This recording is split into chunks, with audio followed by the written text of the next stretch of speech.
So the way it's going to work is a couple of introductions from all under one banner, and then we'll go straight on to Chris and Angus, who will outline Plan B. They're the architects of it, so it's fantastic that they're joining us tonight. And this is your opportunity to ask your questions direct to Chris and Angus.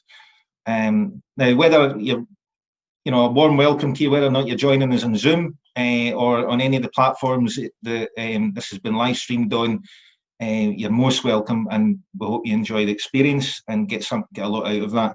So without further ado, we're just going to crack on, and I'm going to pass it over to Suzanne. Hello there, everybody.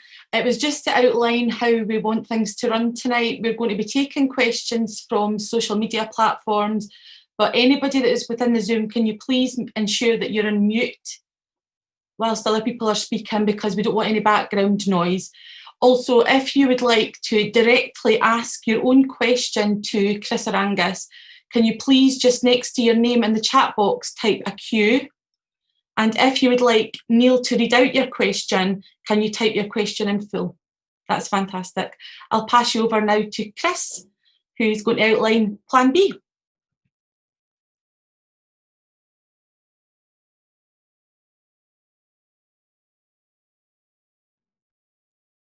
Should be off mute now. Yep. Hi, I hope everyone's enjoying as good a Christmas as possible. So really grateful for all under one banner hosting this event tonight, because ultimately if Scotland wants to achieve independence, we need to bring the majority of Scotland with us.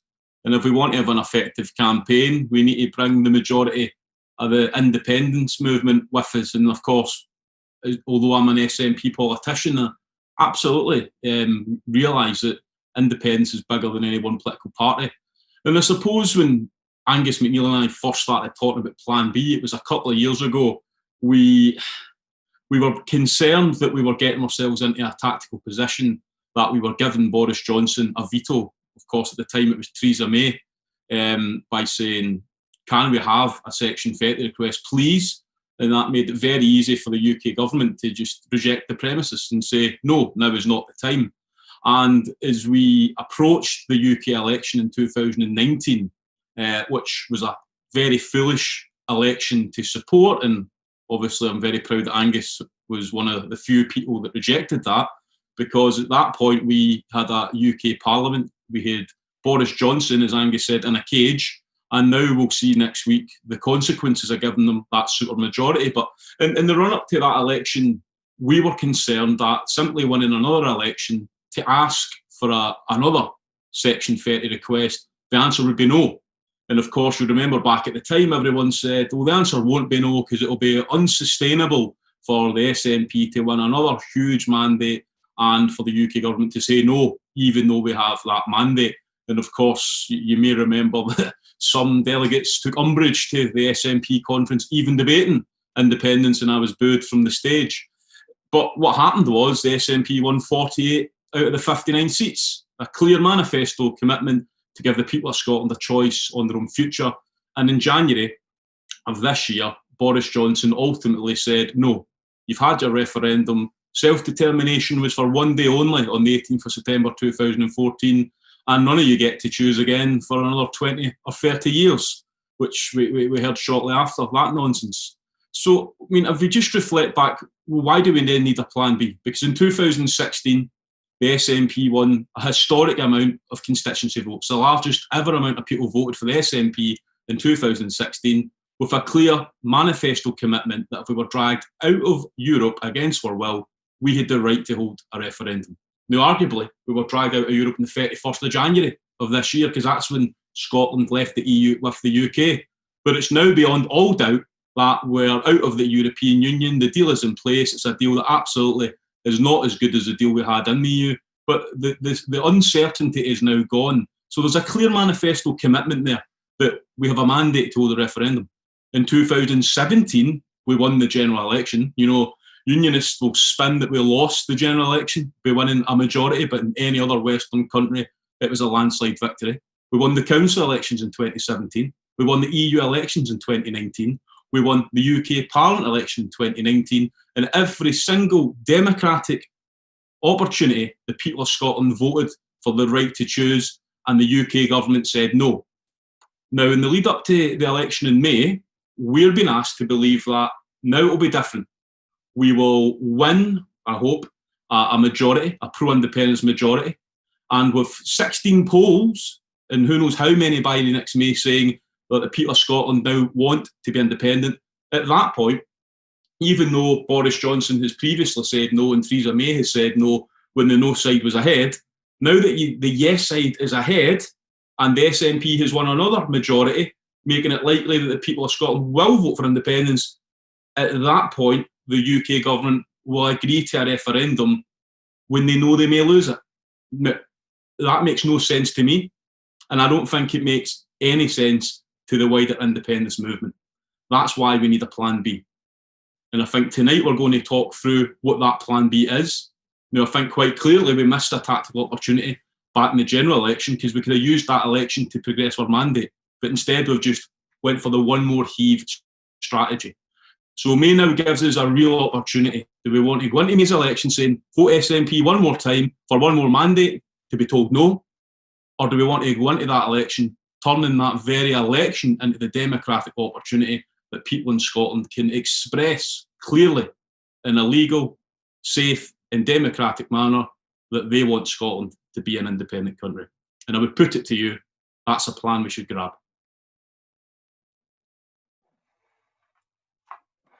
That's great. Thank you, Chris. Now, Angus, let's hear from Angus MacNeil. Thanks very much, Neil, and Merry Christmas and all the Cllr, everybody. I hope you've had a good one, as good as you can be. And just the first point that came in my head there when Chris was talking, he got booed in Aberdeen and I wasn't even there. Normally when Chris gets a boo and I'm usually around. But to the serious point, the matter is we believe Scotland should have a vote on independence. And that's basically the start and the finish of the whole matter. Now, after that, unfortunately, we started getting into the mechanisms of this. The preferred way that the party policies at the moment has been for a number of elections is to ask the UK Prime Minister to get a Section 30. And that's been done a few times, and every time the answer's been no. I've done it in letters a couple of times, in November 2018, again in November 2020. I asked Boris Johnson on the 15th of September at the Select Committee, when he's only 3 metres away from me. It was no again. The Scottish Government last year were telling us at conference that it was that Plan A had momentum. The letter will be written at the opportune moment. Anyway, the letter was written after the election, which I thought was a tactical mistake. I also thought the election was a mistake. So only Scottish MP that voted against that. And that's where we find ourselves today. So we've asked a number of times and it's been said no. No was given to us in January, as I said, and it was predicted and predictable that that was going to happen. And we predicted it, and it came to pass. Now, the simple matter is, if we do the same thing again at this election, which Boris must be praying that we do, is we don't get an independence referendum. The 2026 election will be, as Seamus Mallon might have put it, the 2021 election for slow learners. The opportunity cost there is 5 years. We don't want to see that happening. We've got a short period of time to stop making Boris Johnson the most important person in Scotland's constitutional future. It's meant to be self-determination, but this is all at the mercy of Boris Johnson as UK Prime Minister to decide whether we have a referendum, regardless of our majorities or not. And that's a crucial difference between Plan A and Plan B. Plan A is asking the Scottish people, can we ask the UK Prime Minister, then can we go back and ask the Scottish people a question? Plan B accepts that, yeah, we'd like that to happen. We'd like to have a referendum, a vote. After all, is what I said. We want to have a vote in independence. But Plan B goes direct and gets the question answered. It's not a question to ask a question to ask a question. It gets the answer in May. And I'm pretty confident the Scottish people will vote for independence. We've got, is it 17, 18, whatever many polls. We were promised about 2 years ago in polls that if we got a hard Brexit, we'd see about 59% of Scots supporting independence. If we've got the hard Brexit, so the polls of January and February will be fascinating. But if we don't have a mechanism or a way of harnessing those poll numbers at the ballot box, folks, nothing's going to happen. Boris will say no. Why would he say yes? And we get nothing happening for independence. That's the long and the short of it. If we nail our colours to that one mast. That's why we need the insurance policy. That's why, yeah, we can play the game of Plan A and say, let's do that. But when it fails, we have a fallback. If I was in the Scottish Government just now, after each and every poll, I'd be thumping the table and demanding my Section 30 here and now. I would demand the Section 30 and give them a deadline to the 31st of March and say, if we don't have our Section 30 by then, you, Boris Johnson, are making the May the 6th election the plebiscite on independence because of your intransigence and stubbornness and not respecting the view of the Scottish people if they vote for a referendum. So if he doesn't allow the referendum, we just cut to the chase and have that vote for independence. And the point is, the major point is that is the most legal and democratically and internationally accepted democratic event that's going to happen in Scotland in the next number of years. But the final point I'll make is some people say, well, Boris Johnson might say no to Plan B. Well, if he says no to Plan B, he's already said no to Plan A. So that's firstly a clear sign that we'd be going nowhere. But the second thing is very difficult to say no to Plan B because Plan B is asking the people, and the people have spoken. So Boris Johnson saying no to Plan A, he's merely saying no to politicians who say they've got a mandate. Saying no to Plan B puts him in the territory of Lukashenko of Belarus, and he's saying no to the people. Now, the number of Conservatives I know personally, and quite like personally, obviously don't like their politics, would be very upset to be in that sort of territory internationally when they travel the world. So let's force his hand. Let's not make it easy for him. Let's not make vetoing Section 30 consequence-free. Let's put Boris Johnson in a difficult position and let's move Scotland forward. With the opportunity to do this on May the 6th, or with the opportunity to do the same again and wait until 2026. Cheers, folks. Okay, thanks very much, Angus. That was excellent. Same with Chris. So the first question to bring in is Peter A. Bell. Peter Bell, if you want to unmute yourself and ask your question, please. Hi there. Hi. I'm not sure which one I'm asking first. If it's difficult, you're asking Chris. Right. Hang on a minute. Okay, we'll go with this one. If adopted, Plan B changes the context in which Boris says no. Is it not possible that the threat of Plan B will oblige him to say yes, which he will only do if he knows he can sabotage the process at a later stage and blame it on the SNP? Yeah, I mean, I think one of the things we've said, unless you want to go first, Chris, one of the things we've said is sort of Plan B stops the veto being consequence-free. It enables the Scottish people to speak at the ballot box and to give their opinion, and Boris Johnson can't block that. But we have to get our ducks in a row. The Scottish Government has to take this seriously, put this before the Scottish people in a serious manner, and allow the Scottish people to speak. So absolutely, Plan B either enables Plan A, or if it doesn't enable Plan A in itself, gives the answer from the Scottish people. So it's a win-win as far as I can see. Chris, do you want to add anything to that? Yeah, I mean, if we're being honest, the UK government is a huge beast. We're naive if we don't think there's an entire department behind the scenes, not seeking any credit or gaming all of this out. And, you know, the demand for a Section 30, which, you know, it becomes this great panacea, but Section 30 is the mechanism by which you temporarily amend Schedule 5 of the Scotland Act. It doesn't mean you must have a referendum the same as the deal Alex Salmond secured in 2012. So, you know, I would be surprised if the UK government's tacticians weren't thinking things such as, we'll just keep saying no, because, you know, they're the ones that say it's got to be a gold standard. They're the ones that say it's got to be legally binding. You know, we never spoke of gold standards in questions of legality until the SNP introduced those very questions. Up until that point, we quite easily understood that Scots law and English law were two distinct entities. So Boris Johnson's got some easy outs in that he can just keep saying no, because we've established that the only way we want to have a referendum is if Boris Johnson agrees. So naturally, Boris Johnson just keeps saying no, and we don't have a referendum. But then maybe the political pressure becomes too much then. Who's to say he's got to offer the Section 30 under the same terms as 2014? He may say, OK, have a referendum, but we want to agree to this in defence, this on currency. We want a 85% turnout threshold. We want 65% have got to vote yes for it to be a mandate. then we would be in the position that we would be the ones that are faced with the choice of accepting the deal that nobody wants to accept or walking away from that. And I think that's the very naive tactical situation we've allowed ourselves to enter into.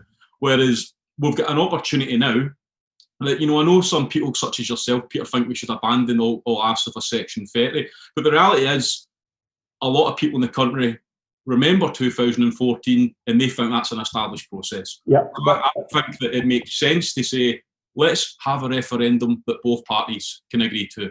But if we make that ask, and we've already made it a few times, and they say no, then we need to be in a position, obviously we'll maybe go into the Martin Keating situation later, that, the only reason the Section 30 was used in 2012 as part of the Edinburgh Agreement was that the legal competency hadn't been established. It hadn't been established whether or not the Scottish Parliament had the sovereignty to hold a referendum. Salmond used it as a clever tactic to just put it beyond all doubt, but that's what Martin Keating's is currently testing in the courts at the moment. But the reality is, if we can't have the referendum because the UK don't agree to it, well, that shouldn't stop us. But if we want to have a referendum and somehow we manage to be blocked in court, then we need to ask ourselves a simple question. How do the people become independent if we accept that we can't hold a referendum? And you really only need two key tests. One, you need to be sure that a majority of people in Scotland want independence. And two, you need a mechanism to evidence that. And I would argue with anyone that tells me that after hundreds of years of democracy, that elections are somehow no longer democratic and no longer internationally recognised. That's just false. Thank you very much. We've got a question for Angus, and this is from David Allen, and he asks, dissent about inaction on Plan B within the Indy movement is becoming louder. Do you believe Nicola is stubbornly ignoring it, and why? It's very hard to get into somebody else's mind. I just wish we had a debate in it. Twice we've asked, in 2019 when we asked, we had all sorts of spurious excuses. We closed them off this time. I mean, Chris was ever inventive when he suggested that we amend the fairly tepid let's brace a Scottish Government motion at conference to include this. It was quite an inventive stroke. He even went as far as go to Aberdeen to get booed, which showed his determination to do this. And this year when we did it, we even got the National Secretary involved and made sure he dotted the I's and crossed the T's and make sure he was happy. I just wish we had an insurance policy because, we said in 2019 if we did this, and I just couldn't believe we waited until after the election to ask, because we should have asked before the election and then got the no that was inevitably coming and then changed our ask of the people at the election. But if we don't have a different ask at the election, we're going to get the same again. And we knew in 2019, some people thought there was a secret plan. Well, the secret plan is there was no secret plan. That was the big secret. And we found that out in January onwards. And the secret plan for after the 2021 6th of May election is there's no secret plan either. We either get a referendum. If we go at it in this way, we get a referendum from Boris Johnson or not, and the answer is going to be not. So to guess, we as an SNP can't blame one person who happens to be the leader. We can't say that the leader's all responsible. We can't also imagine that the leader's all powerful and infallible and predestined to always make the right decisions, because when we look back quite clearly, everybody makes mistakes, and there's been tactical mistakes in the last number of years as well, which is why we didn't get anything out of the 2019 election constitutionally. So it's not just the First Minister, there's many other MPs, ministers, everybody else has got to step up to the plate on this, and members and branches, and demand this the best they can. Maybe that's easier said than done.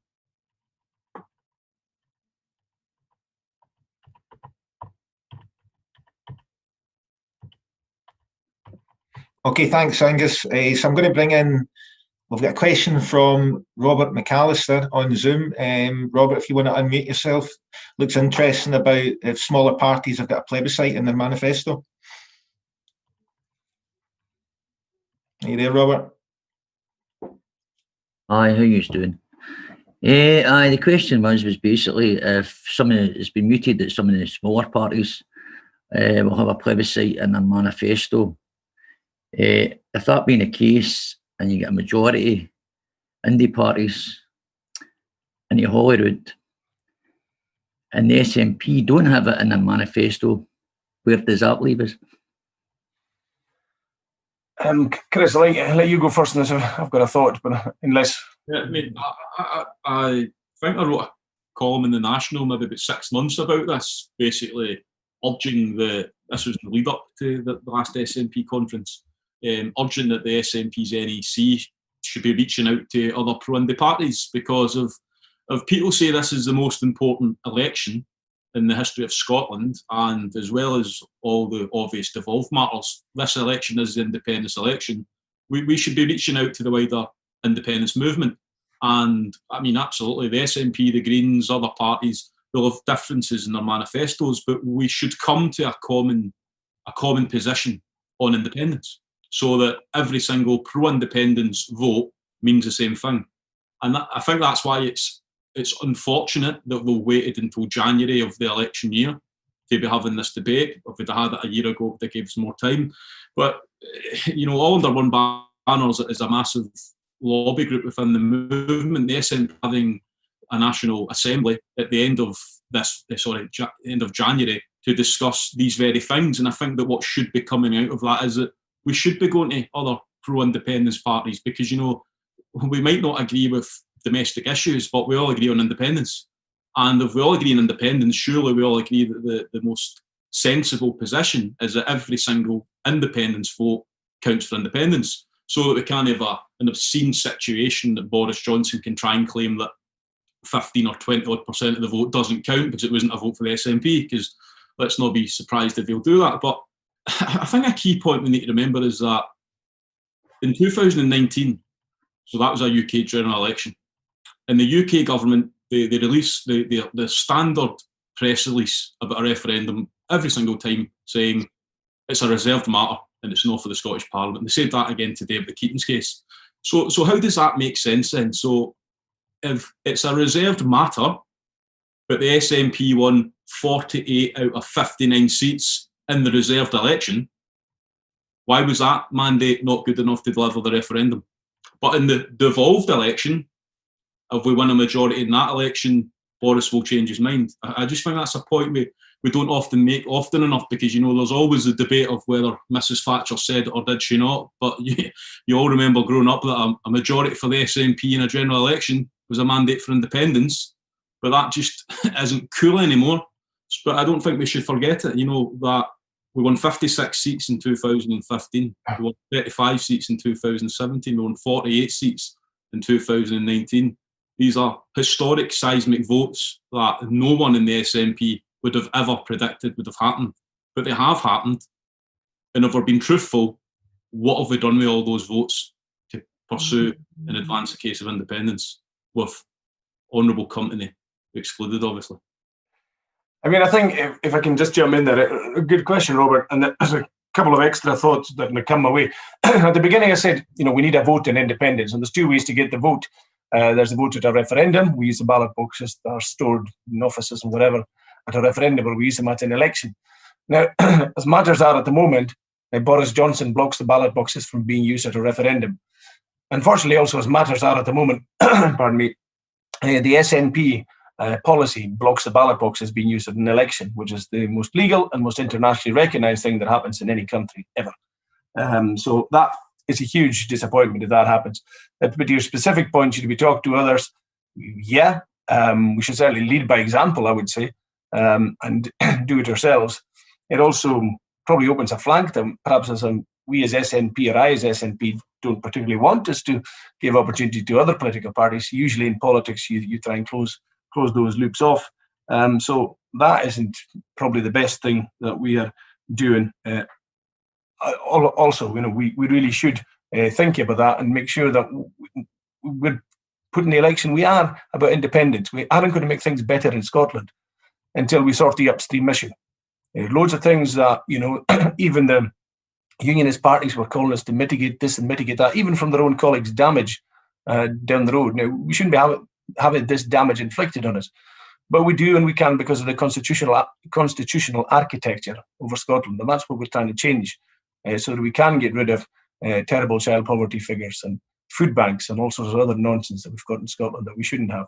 But we aren't going to change things unless we've got independence. Now, that sometimes shouldn't need to be said, but if there are any sort of floating voters or unionist press looking in, that's the sort of thing that they forget about, that independence is an upstream issue that sorts and diverts power so the downstream issues can be tackled. I hope I've answered your question reasonably well, Robert. I think I've meandered a little bit, like the river, the proverbial river I was talking about. Thanks very much for that, Angus. Okay, we've got a question from Facebook, and it's Robert Wilson's asked a very interesting question. Do the panel think Wales will go for independence soon, and will Scotland be first to go? Well, I mean, I think from Wales, there's something very interesting happening there. Is the Welsh National Party, Plaid Cymru, are not in any way embarrassed or shy or reticent about now striking out for independence. They make the case all the time. Their opponents might moan about it. When our opponents moan about it, sometimes we quieten down on it. The reason they're moaning about it is because we're actually hitting a nerve. So who knows what's going to happen? But I think there's certainly a huge change. You know, I suppose in many ways this opportunity has come around because of Brexit. That changed a fundamental part of the Scottish promise and the Scottish contract in 2014. It was vote for the UK to stay in the EU. Now, something like 52% voted to stay in the UK and 60-odd% voted to stay in the EU. So it's a greater percentage of Scots value the European Union more than they did the UK Union on the basis of what turned out on each particular day.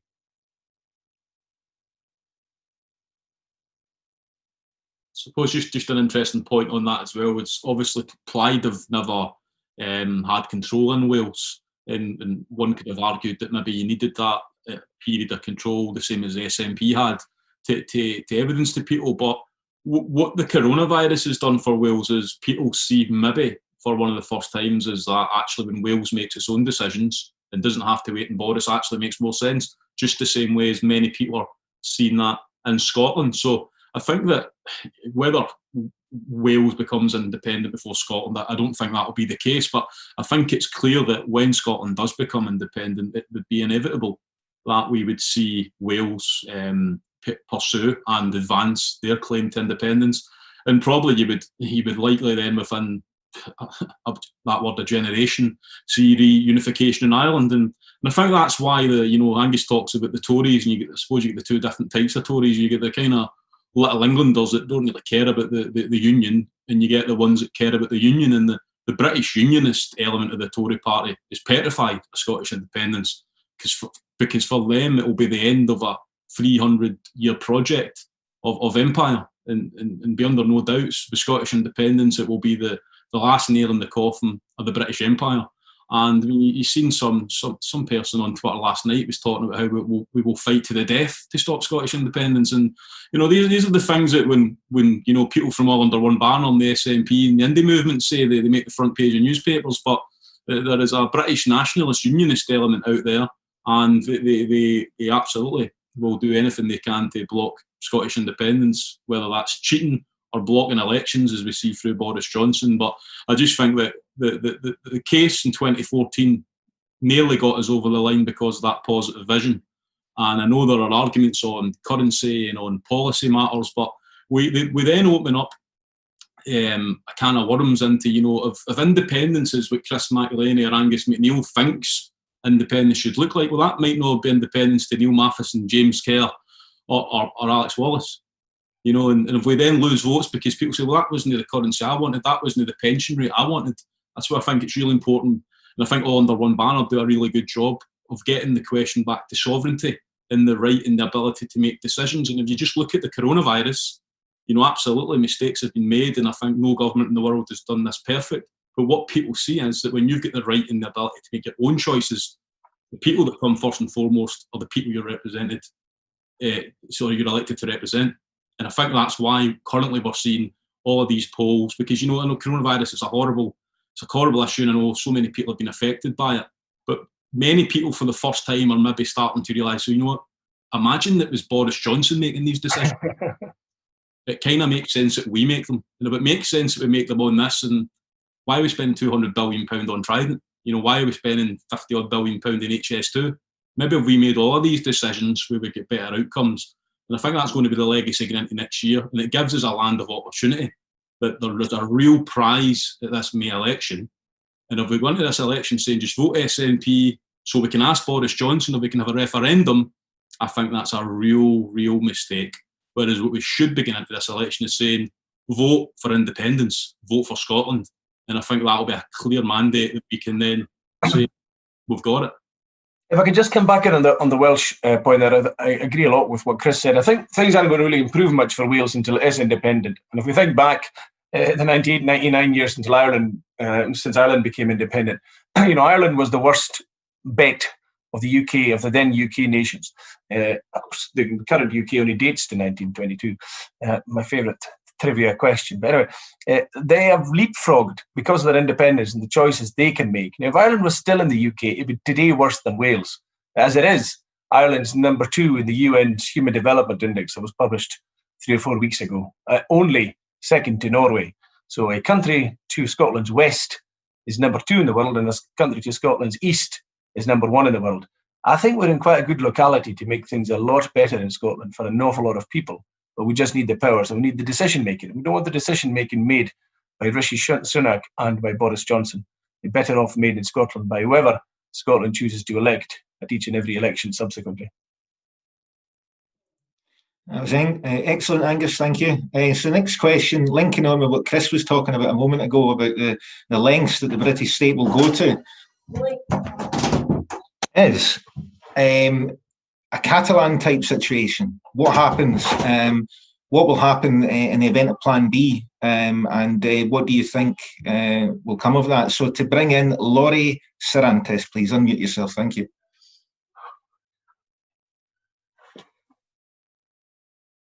Hello, can you hear me?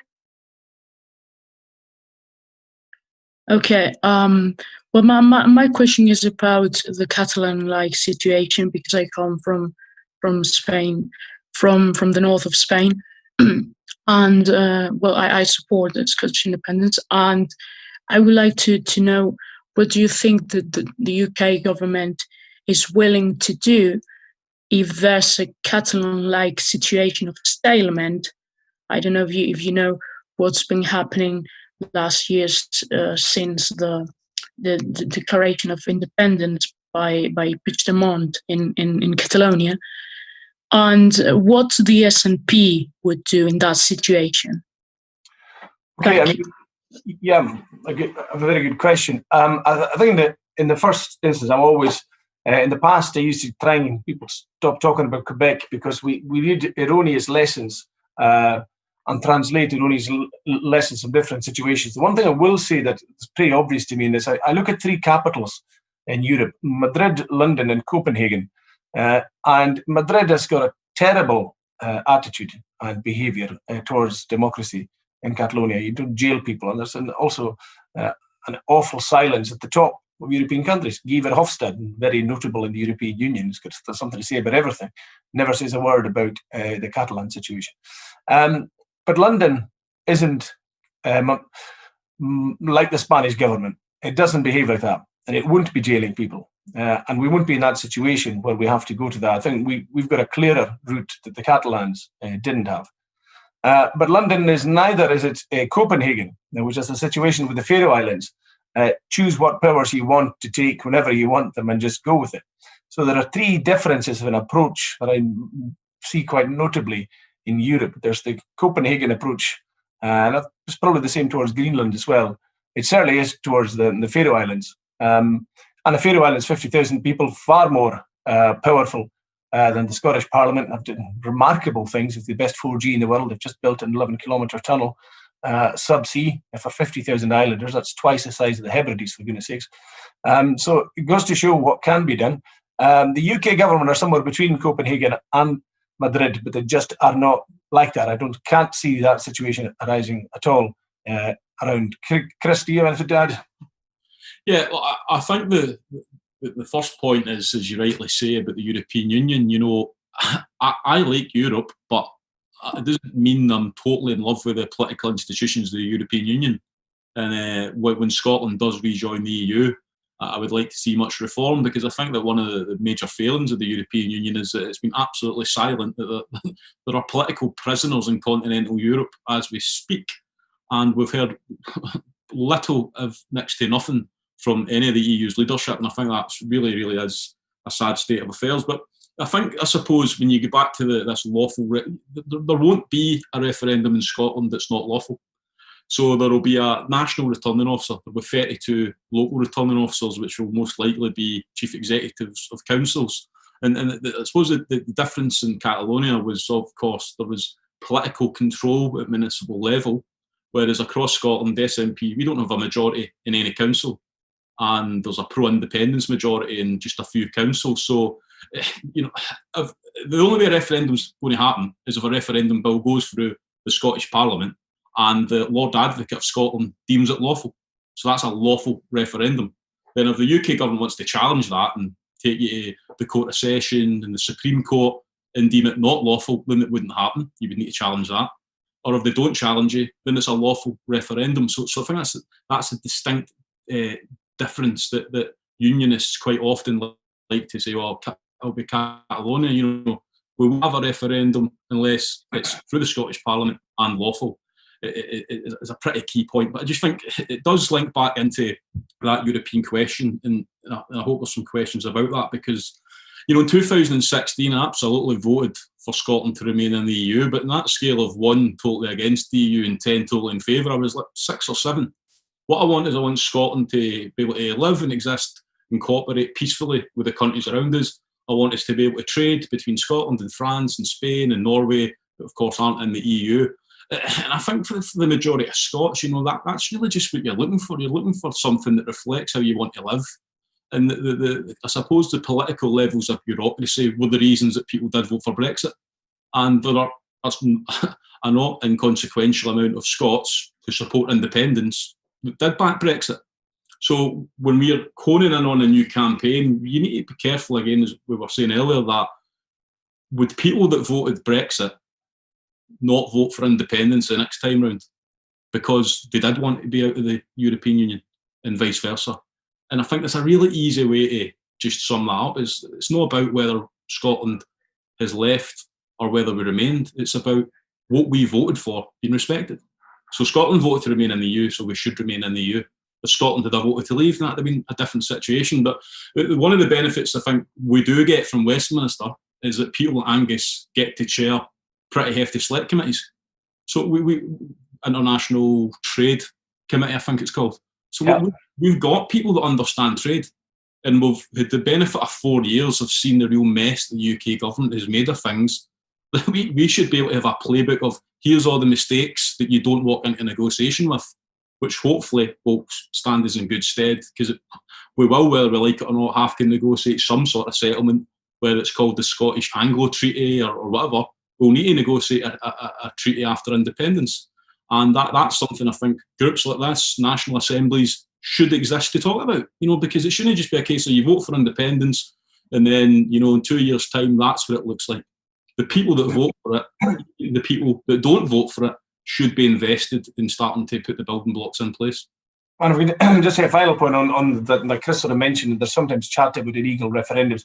An illegal referendum would be just impossible, as Chris was alluding to, because you can't get the ballot stations manned, you wouldn't get the votes counted, you wouldn't get the returning officers turning out. It just can't happen. So if there's a referendum going to be in Scotland, it will be legal, or else it's not happening. It's not there. Thank you very much. That was a brilliant question, by the way, and really liked that one. We've got Lee, who's on Facebook, who has asked a question I see quite a lot on social media. Why do we need permission from the UK government to have a second independence referendum? Is it not a voluntary union we're in? Well, I think if I go first here, and I'll be brief, Chris, we've probably both got loads to say. We need a mechanism to establish what the Scottish people want. We're not certain that the Scottish Parliament has this power. This one Martin Keating is doing. We do know that the last time he's got through a Section 30 order from Westminster. That's why we need a ballot box event of some kind to prove that internationally and legally that the Scottish people want independence. Now, what myself and Chris are saying with Plan B is, in the event of Plan A not working, which take it as read, it ain't going to work, that we use the ballot box event at elections. Now, we either do that in 2021 or we do that years later. That's the way we have to go. We can't decide any other way. We need the permission of the people to do this, is what I'd say. Chris? Yeah, I mean, I don't think we need permission, but we don't become independent just because I say we don't need permission and I think it's a good idea, let's become independent. And that's why Angus and I had 3 points of Plan B. The first point was reflecting that in 2014 we had a mechanism that the whole country, whether they voted yes or no, agreed was a valid mechanism. So we said, well, okay, let's do that again. But if the UK government say, no, you're not doing that again, we don't just say, well, that's it, we can't have a referendum. We say, well, let's have our own referendum. And by asking first to repeat the Edinburgh Agreement, that group of people, those undecideds, you might bring them with you. Whereas if you just say to hell, we're going with it, you might lose them. And then likewise, if the UK government can block in the courts us having a referendum, that's what the plebiscite, the election becomes a plebiscite. So the referendum becomes a plebiscite. But if we had said at day one that that's it, the election, council election 2017, this is a referendum on independence, people would have said, how is it? That's not 2014. So you would lose those people. So what we and Angus have been trying to do the last 2 years is evidence to people that, look, we wanted to have a Section 30 referendum. We wanted that. That was our first preference. The reason we're not having that is because the UK government don't want you to have a choice like you did in 2014. And when they blocked that choice, we wanted to create our own referendum in Scotland, deemed lawful by our own Lord Advocate, and if we won the election on that mandate, hold that referendum. But they've blocked that as well in the courts. So you've got a lot of people there saying, well, hold on, Scotland should be independent. So if they won't do this Section 30, which I still think is a niche issue, that everyone in this room, in this meeting knows what the Section 30 is all about, but I still think it is a bit niche getting that across to the majority of Scotland. But if people say, well, they won't let them do that, well, what does that leave you with? How do you go to 50 to 60% of the country being in favour of independence and wanting to express that? You've got to use the ballot box. But what you've done is you've not just went straight in there, you've evidenced to the people that Boris Johnson has blocked them having a choice. Boris Johnson has blocked you giving them a choice. And the only way you can now express your choice is in the election.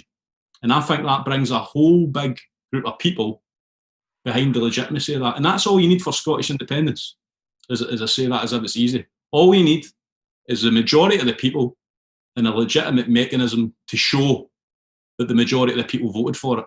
And that's what would happen in May's election if we made it about that. That's great, thanks, Chris. Next to bring in Roddy 1314 on a really important question on how we get the SNP leadership to agree to this. Can we find out which side Roddy was on 1314? The right one. I was with the Barhead division, so we were all right. So I am more affectionately known as the Barhead boy. But if I could just make an observation before I get to my point. I'd like to agree with my good friend Peter Bell, which I don't always do, I've got to say. But on this Section 30 thing, which I think is wrong, there is a danger, is there not? And this isn't my main question, that a danger that Boris, because they're strategists, I think our problem is we lack strategy as a party and a movement. But they are strategists, they've been doing it for hundreds of years, and they say, okay, I tell you what, we've changed our mind.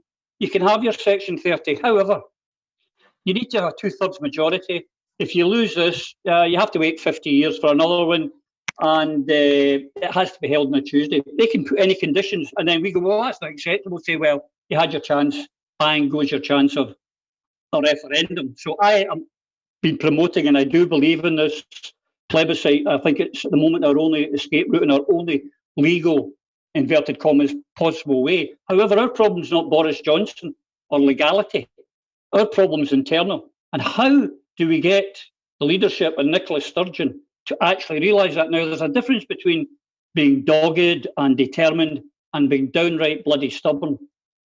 And I would like to know how. It's great for us all to agree, and I think from what I'm gathering, there's plenty of support for an independence plebiscite throughout the movement. And I think the numbers are there. I think the numbers are there, no bother for a yes.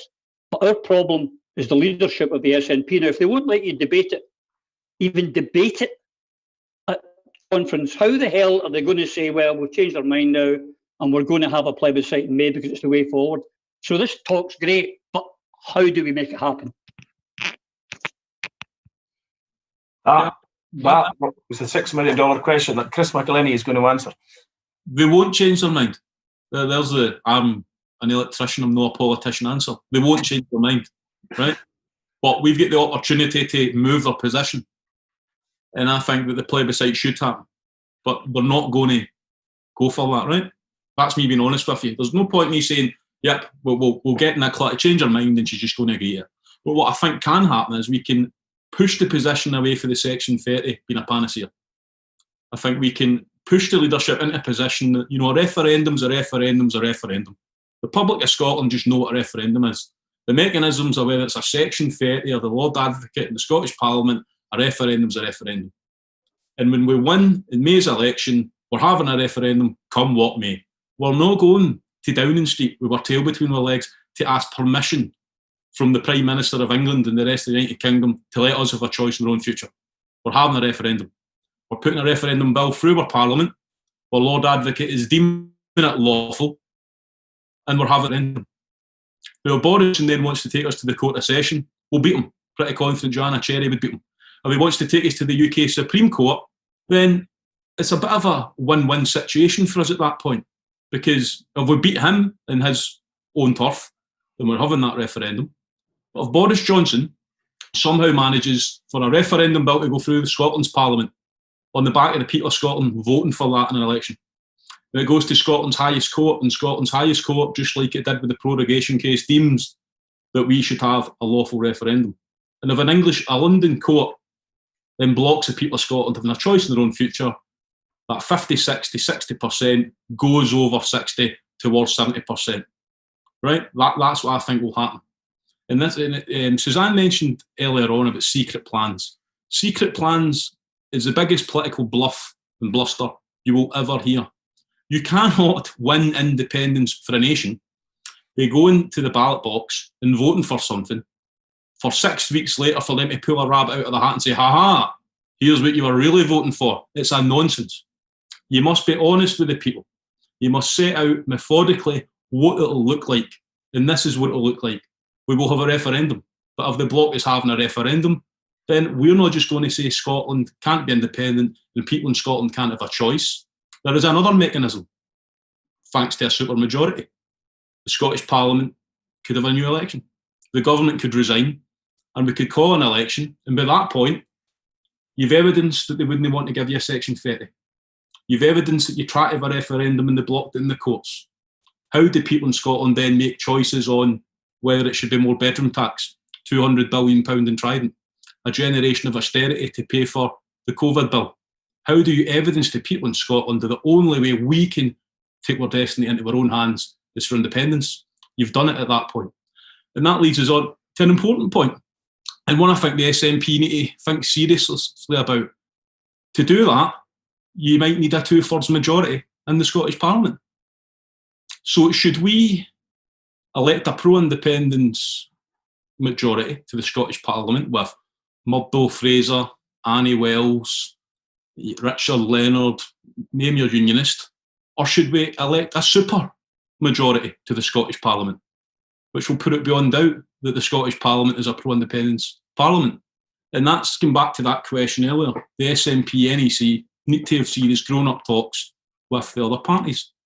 Because as I said at the start, you know, the record number in the history of the Scottish Parliament voted SNP on the constituency.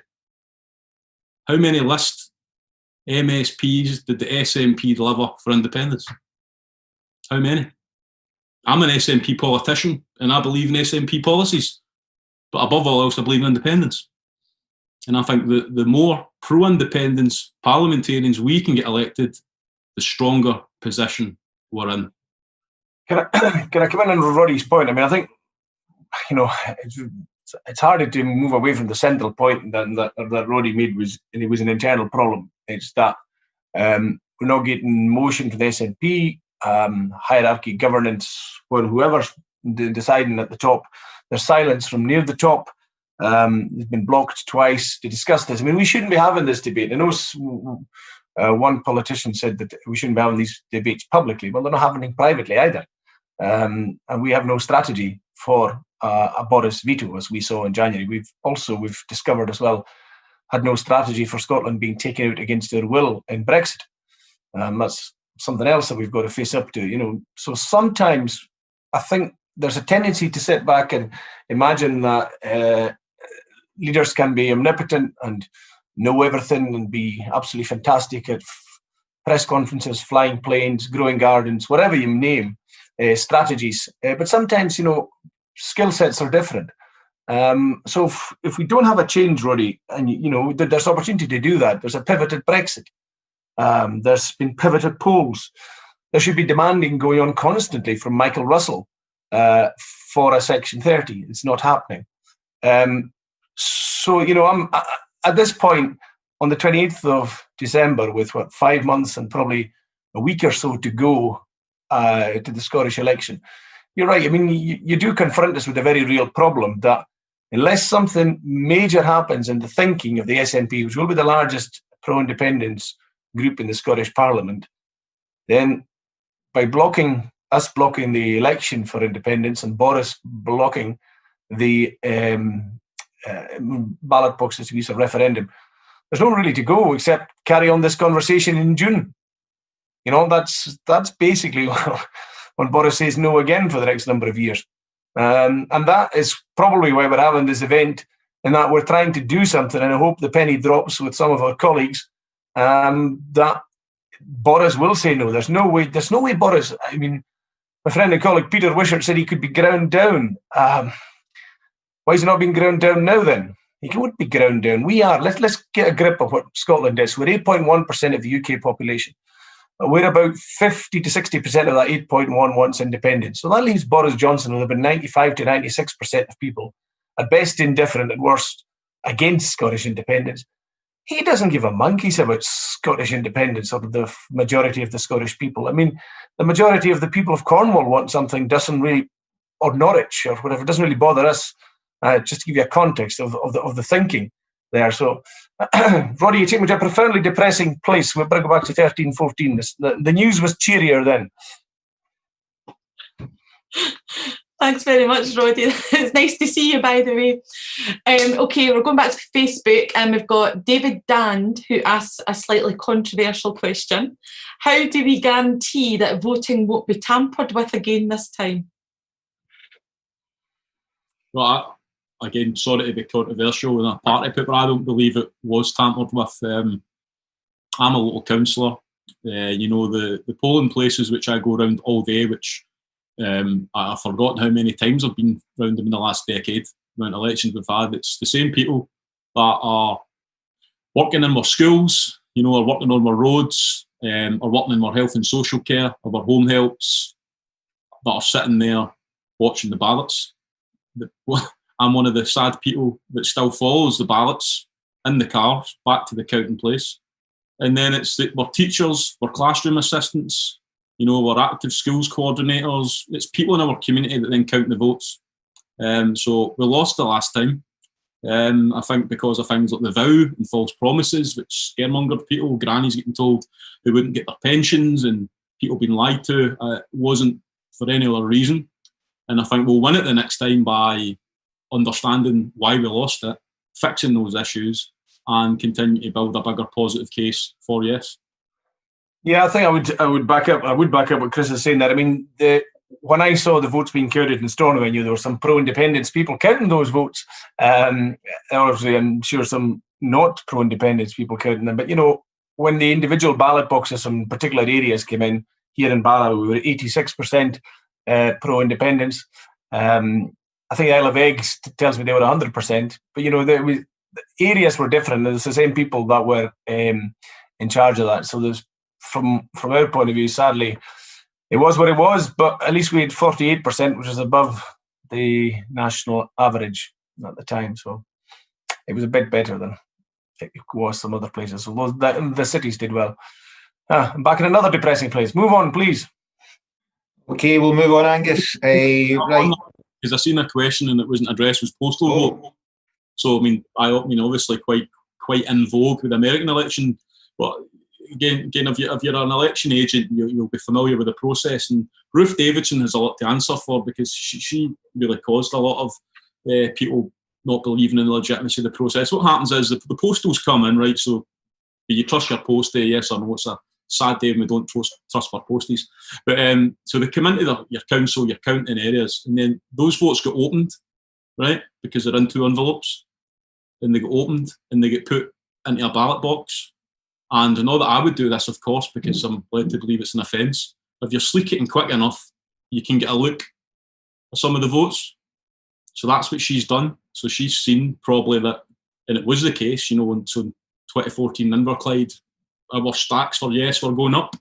And then when we seen all these postals dumped, the stacks for no went up. The reason there's just, it's a correlation between the demographics of the voter and who votes postal. And it's actually quite important, I think, next year, because if you look at the US election, so, you woke up in the morning, the bookies were saying Donald Trump had won it because of these huge leads he had. But then all these votes that were coming in were postal votes, and the Democrats had this magnificent campaign to get people signed up for postals. So in some areas, 95% of the votes coming in were Democrat votes. Yeah. So in May, you've the coronavirus. I don't think I get my vaccine until July or August. You're still going to have a lot of issues with physical distancing. People might not want to go out. So I know the SNP are going on a big massive drive to get people to sign up for postal votes in January. And I think that'll be quite important, because I think that that'll be something the Tories will be really good at, the Labour Party will be really good at. So this probably will be a very strange election, because I think this will be the first election in history that more people will have voted before the day of the election than on the day of the election, which political parties need to wake up to, because, some, including the SNP, don't announce their manifestos sometimes until 7 days before the election, when you've had people have been voting for well over a week. So that's something I think we need to be really alive to, is how do we then manage to turn out or vote for independence as well? Because we should still be pushing that there should be a referendum in 2021. We shouldn't concede that, we need to wait until everybody's had a vaccine, because, that could be 2022 and whatever economic policies the UK government enact we'll have signed up to. But how do we manage to get all those people that voted in 2014 to come out and vote, when, if we're being honest, there was big groups of disenfranchised voters there? Like, the turnout was 85%, so there was a fifth of the population that don't bother voting in a normal election come out and vote for independence. Yeah. Where did they go in this kind of new COVID postal world? I think in 2017, just a minor point, the Corbyn bounce, as it was fabled, happened between the postal votes going out and polling day. So in my area, we saw Labour doing slightly better than they usually are on polling day. But then when the when the postal votes came in, that wasn't reflected at all, because they were more typically as we would have expected them to have been. Of course, we did dip, as we all know, in 2017. We certainly had a dip in the islands, majority went down. So that's the way elections kind of go. I just saw in the chat there that Susan has put a point in that the election being postponed in May. There's 2 things that jumped in my mind about that. Is maybe it gives us more time for making sure the SNP gets its ducks in a row and doesn't make Boris the most important person in the election.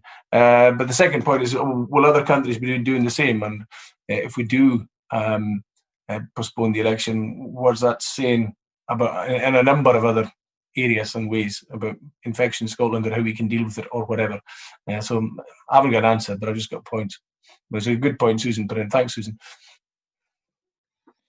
We'll get a really interesting question here from Brenda Carson. If you want to bring Brenda in, if you want to unmute yourself, about who decides what's in the manifesto.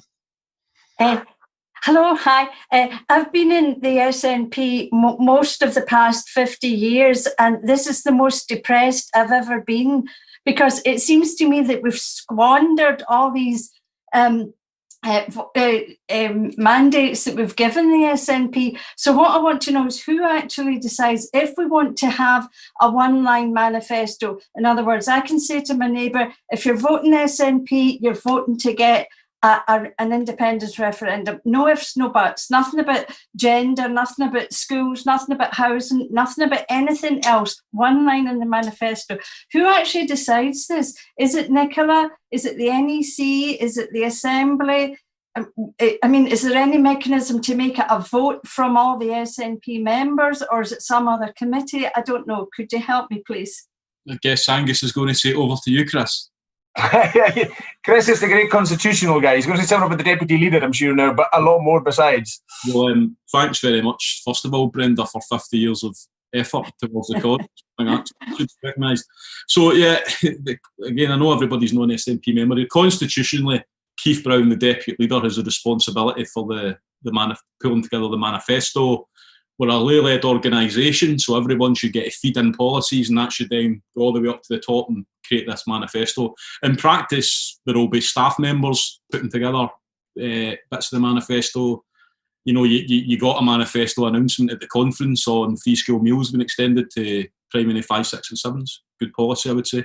So the reality is you'll have staff members who we pay for putting this together, feeding in from the cabinet secretaries that think, well, that's an opportunity, and that comes together into a quite hefty document of like 100 pages.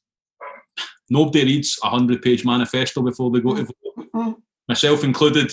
I'm a liar when I say I do.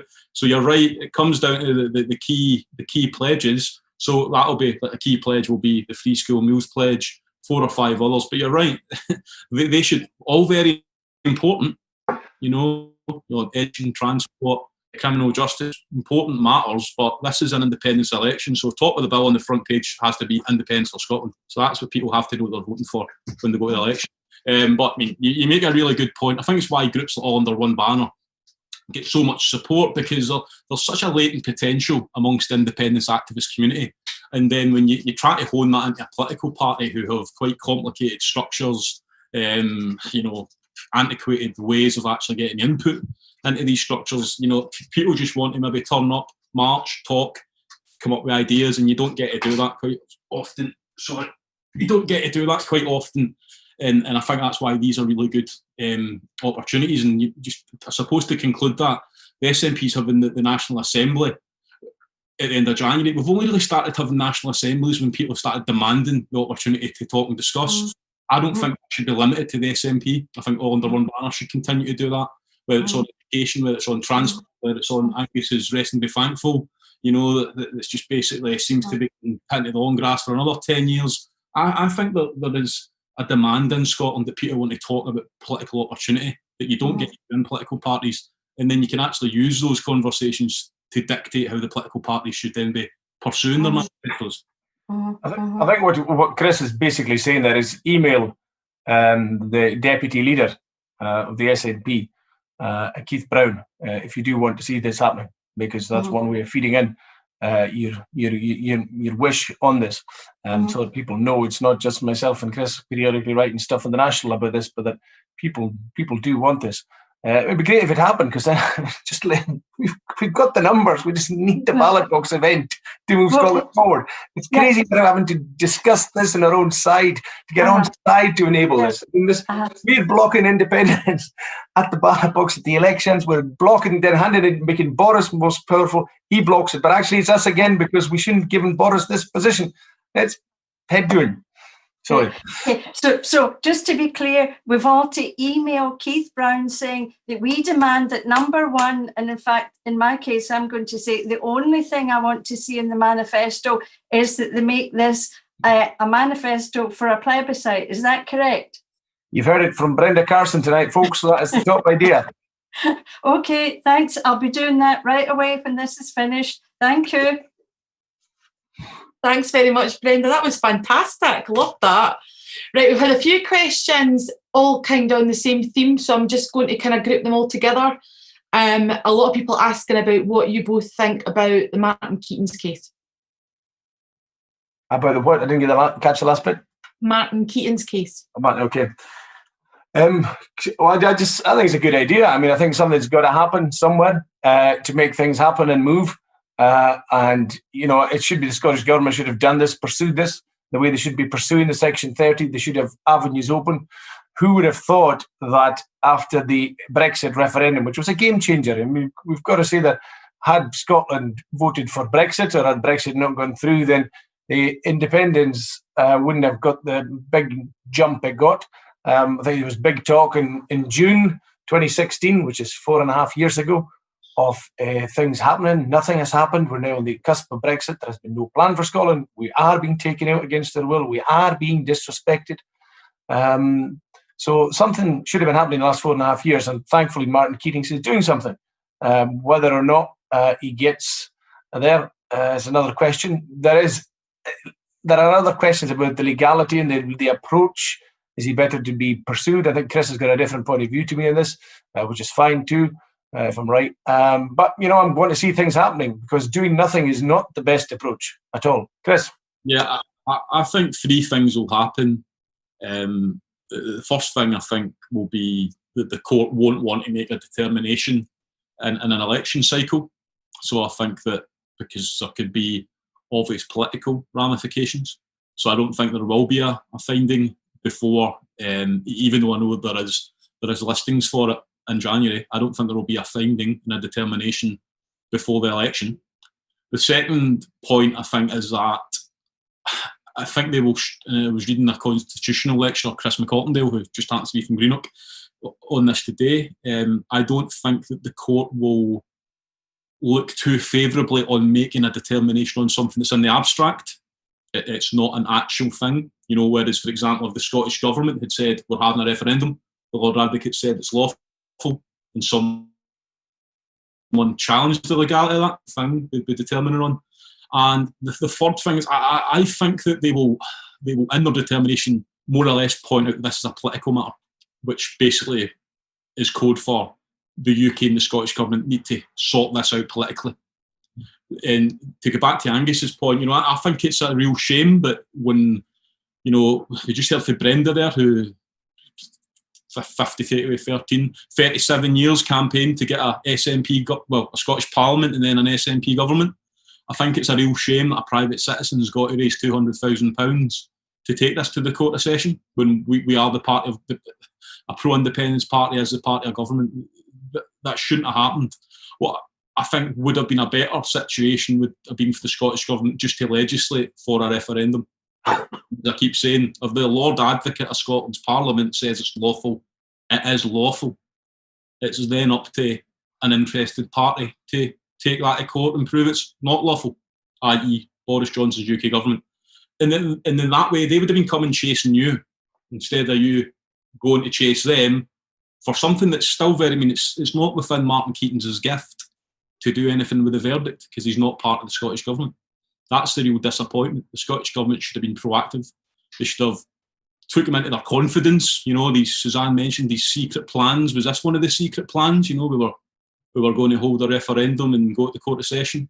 So, you know, very good, very much good luck to him still, all that said, because if he can win the case, then I think it's quite fundamental. If he loses it, I don't buy this logic that it's detrimental to the cause, because, you know, the leadership of the cause at the moment say we need a Section 30 anyway, so it's pretty much irrelevant. But ultimately, I just think it's back to that point that if you want to lead the independence movement, I think that we're long past the time that the movement is following you, as opposed to taking your marching orders from the independence movement and the leadership leading the way in terms of which direction they're being pointed. Yeah, I mean, I think there's something I maybe add on with to Chris's words there. I mean, what really got myself and Chris going in this was, certainly from my point of view, there were a number of things, but 2018 was the pivotal time, and I spoke to somebody high up in the Scottish Government, and it's now 2 years since the Brexit referendum. You haven't asked Theresa May for the Section 30. Why not? And the answer was, she's just going to say no anyway, so there's no point. Well, ask her and find it out for certain. Just don't assume it. So how long are you going to sit spinning us? So that's why I wrote in November 2018 my first letter for Section 30 to Theresa May. It's just a question of getting things moving. We've got to get things happening and moving. So that's what Martin Keating is doing. And good luck to him. And Chris made a cracker of a point there. If the Scottish Government have got secret plans, of course, I'll tell you the secret is there's no secret. Then why didn't they speak to Martin Keating in the beginning? I'm sure he would have if they had any strategy at all around this, that he would have listened to their strategy and not try to hinder it. But of course, that is nothing else but Section 30. Okay, thanks, Angus. That was great. So we've got a question from on Zoom from Bob Fotheringham next about the behaviour of the British state. Bob, if you want to unmute yourself. Hi there. Yeah. Before I ask my question, I just want to make it clear that I'm in favour of Plan B, Plan C, anything that brings Scottish independence closer. I'm in favour of it.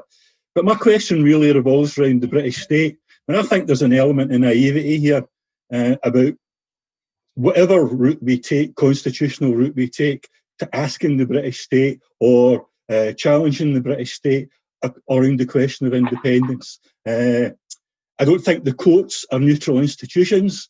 I think they are institutions of the British state, and I think to expect the courts to back up any plan, I think leads us down the wrong path. So my question really is when we reach the kind of bottom line here, what plan do you guys have to ensure that the British state will honour the democratic rights of the British people? Would you consider things like civil disobedience? Would you consider, action that brings people onto the streets to challenge the British state? Because I think to sit back and believe that the institution that is the British state will sit back and accept whatever we do without a challenge and a fight, I think is naive. So that's my question. What's your plan when we reach the bottom line? Okay. Yeah, I mean, it's a good question. The SNP activists in the 1980s that said MI5 followed them were called conspiracy theorists, and then in 2018-19 the papers get published that Special Branch and MI5 were following them. We invaded a sovereign nation to steal their oil, being Iraq, on false intelligence. Bombs that are built in Scotland by the MOD are sold to the Saudi Arabian regime that are then dropped on children in Yemen. And meaning any offence to Angus, I hear some of his colleagues in the kind of new age group of SNP MPs saying we need to be seen as grown-ups in the room. If that's the sort of room you want to be seen as a grown-up, then you shouldn't be in that room. And I think that's something that our team of MPs need to remember, because quite often, and you can just look back to a few weeks ago when we thought we were big and mature calling for the UK to pursue multilateralism, because that's a mature thing that will get you respect among the upper echelons of the landed gentry of the British establishment. They're selling you a pup. That's what they want.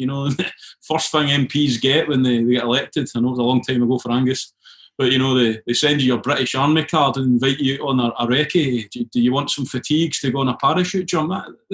It's just attempts by the British establishment to seduce you, and we need to resist them. And the reality is that that's the very establishment that an establishment that can fabricate intelligence documentation to lead to a war that killed 100,000 children and 500,000 Iraqis. That's the very same establishment that you're being asked to believe will turn around and say, give them another referendum, even though we're going to lose, because that's fair. I just think that's nonsense. So then what happens when we actually get that test, whether it's the election or the referendum and we win it? But then, of course, the forces of darkness, as Lord Robertson once referred to, will come out. It'll be, you'll lose defence orders, there'll be the border patrols, all these scare stories to try and delegitimise it. And one big tactical issue we've got, obviously, was the efforts for a people's referendum on Brexit. Will there be a UK government move towards saying, there has to be a confirmation referendum now because the people of Scotland were mistaken when 70% of them voted for independence? They might have changed their mind. So all of these things will happen. So I think it's really, until we wake up on day one of an independent state, we are not independent. If we get a referendum or if we get a plebiscite that we all agree is on independence, when we vote for it, that doesn't make us independent. And I think important to realise there will be an 18-month to a 2-year period that the British state will try and delegitimise and destabilise that result so that people change their mind, because obviously they don't want us to be independent, which has always, all my life, been a surprise, because, you know, they're forever happy to remind us that we're subsidy junkies, and, you know, we're a drain on the British establishment. So it's always been a great surprise to me why they want to keep Scotland when we cost them so much money. I take a slightly different view. I don't think they're that good and that organised. If they're that smart and that organised, they wouldn't be foisting a Brexit on themselves. It's going to do them 4.9% damage to GDP over the next decade, or even allowing some other allegedly smarter members to go on TV and to tell us they're going to have shiny new trade deals. Just for context, folks, the best of these trade deals is worth about 0.2% of GDP. That's with America, and that's a quarter of the world's GDP. So you're losing 4.9%. Just call that. I'll tell people you're losing £4.90, and you're gaining about 20 pence from America. And given it's a quarter of the world's GDP, there's only about another 80 pence to gain after many, many negotiations. So I'm not that overawed by them at all. I've seen them up close. I've seen smarter in Reykjavik, to be honest. I've seen smarter in Little Tórshavn. I've seen smarter in Dublin. I've seen smarter in many other places. And I don't think we need to be overly worried about them. Obviously, don't be complacent either, but get our ducks in a row in the first place. I mean, that would be my answer to Bob, is I'll cross many bridges when they come to it. But if we don't get our ducks in a row for the election on May the 6th, and if we go at this asking for a Section 30, then you don't need a very clever organisation to thwart you. You just need one letter from Boris Johnson and the game is off, as we've seen in January. Now, I think that Plan B puts them in a different situation. They are reeling at the moment. Brexit is going to be trouble. There's going to be trouble in January and February for them. They've got the G20 coming in May. And if we were to make our plebiscite at the election at May on independence, very difficult backdrop to start playing a Lukashenko when you've got all those guys in town. So let's get our side organised first, and we'll cross the bridge of dealing with our opponents later. But at the moment, we're not into the gym getting ready for the bout. We're still wondering if using gloves is a good idea or not, or Marcus of Queensberry or whatever.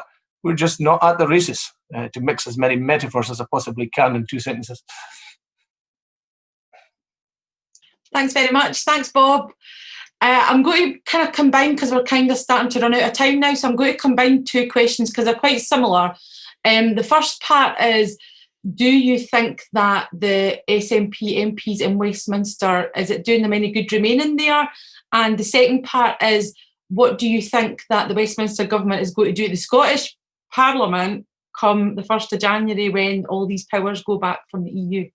Yes. I'll let Chris answer that first. I've got my own biased view on this one. So the further we can keep Angus MacNeil away from Scotland, the better.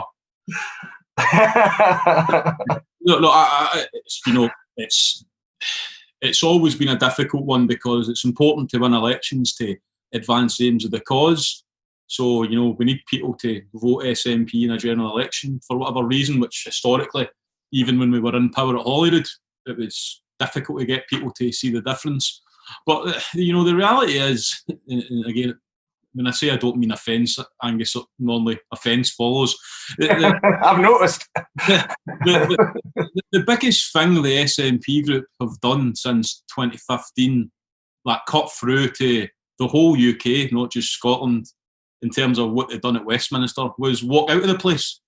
You know, nothing in the last 5 years has got more attention than people walking out. The SNP get 9,000 new members the next day from just walking out of the place. And I think that that's the tactical mistake we make. You know, it's like, you know, select committees are great. You know, like, let's sit on the select committee for the Duchy of Lancaster to make sure that Her Majesty the Queen and Prince Charles's property portfolio is getting well managed. I mean, who cares? Why, you know, when we're being refused a Section 30 request, we should stop playing their game, because every time you play Westminster's game, Scotland loses. And, you know, there are examples in English Parliament, which I must say, I think it is an impressive Parliament in terms of standing orders, if you're into that sort of thing. There are examples in the UK Parliament when one member has brought a halt to the entire afternoon's committee schedule through their their actions. And I think when you've got a team of 48 down there, you've got a lot of people that can be saying, this is what we want to achieve, and we're going to keep doing all these things until we achieve it, whether that's a Section 30 or where they want Ian Blackford to be respected at Prime Minister's questions and stop being heckled, where they want Angus MacNeil to get more questions because he's a great intellect. You know, but we, at the moment, our strategy seems to be, let's be seen to be the big boys in the room. You know, let's sit on the Defence Select Committee, let's sit in the Foreign Affairs Select Committee, let's fly out to these countries to have meetings with in Washington, DC, which, to be honest, you know, I always remember the old adage, what's that got to do with independence? And the answer is not a lot. So I think we should take a more militant position in I wouldn't walk out of Westminster and go back to Scotland because we don't do anything up here. Whereas I think we can destabilise, and Pete Wishart thinks you can grind down Boris Johnson. You can, but you can grind down the institutions of the UK Parliament that will really frustrate them, really annoy them to the extent they have to concede and give you something. Whereas at the moment, we're not asking for an awful lot. Yeah, I mean, I've got probably nuances in that. Firstly, I'm shocked I've got a compliment from Chris McEleny there. That's a first. The spirit of Christmas lives in this 2020. That's a habit you can keep up, Chris. But I would say for MPs being there, yeah, no, MPs have got to be there. There's a whole load of other stuff that we're doing. Like, for instance, you know, just one thing, but there's many things. I've got an interconnector I'm trying to get to Lewis at the moment. Knowing people, pushing on that, cajoling all sorts of ways, that is useful to be there and speak to people. It'll be even easier if we're independent. We could just do it without all this, all the processes we have at the moment. And I think almost any other government in Europe running Scotland would certainly have decent cables to the windiest part of Europe. But, you know, we leave that to one side. We do have to be there to do that sort of stuff, constituency stuff. We also pick up quite a number of things. We learn a lot of stuff around there. It's certainly useful being chair of the International Trade Committee to use that and to advance that for independence and to have the voice of independence coming elsewhere. The good thing is, since March, we haven't had to go down too much. I think I've been down once. I've managed to use the internet. My internet connection on a croft on the west side of Barra is better than it is in Westminster. And I voted. I went out to the shed in the croft here one day to vote, and I voted faster in Westminster. And productivity is an important thing in the UK. It's not great, but I voted faster in the shed in a croft on the west side of the smaller islands of the Outer Hebrides than I've ever done at Westminster. Doing something for productivity, showing that things can be done better. But of course, Jacob Rees-Mogg refuses that. But the point is, there's many things that we're doing and picking up as MPs. But yeah, I take Chris's other point, that, you know, the walkout was successful, the being disruptive, the forcing our issue. You know, we spent all of 2019 talking about a referendum, yet a second Brexit referendum, not an independence referendum. My call throughout that year was we give them a revocation of Article 50 option, or else we're on to pivoting to independence then. We didn't pivot to independence then. We carried on trying to reverse Brexit all of 2019 until we suddenly decided towards the end of 2019 we were going to cause an election which was going to free the Prime Minister and enable him to do exactly what we were trying not to have done all of 2019. You know, 2018 was quite a dead year as regards independence too. 2019 was the year where we played Brexit and everything about it was Brexit and stopping Brexit. We even had that in decisive buses, I think. So, yeah, if we can, there are strategies and things we can do. Are we doing them as a unified lot? No, we're not at the moment, to be honest. Hopefully, things now, and the absolute obvious is happening with Brexit next week, that things will change a little. That's great, Angus. Right, we've got a really interesting question about political pressure from Ross 噚. So, Ross, if you can unmute yourself and come in and ask your question, please.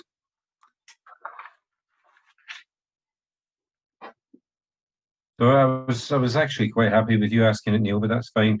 My question is that why do we believe that Boris Johnson will bow to political pressure when Nicola Sturgeon will not bow to political pressure from her own party and people of Scotland?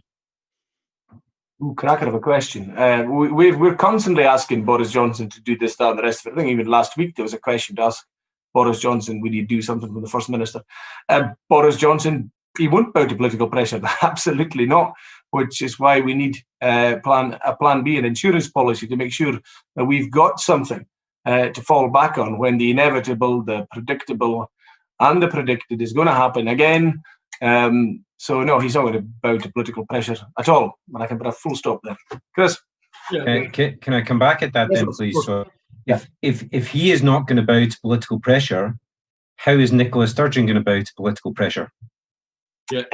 So it's back to the emails and the pressure and the writing internally. Get onto your MPs, get onto your MSPs about this plan being a fallback. But the difficulty is the SNP is quite a hierarchical organisation.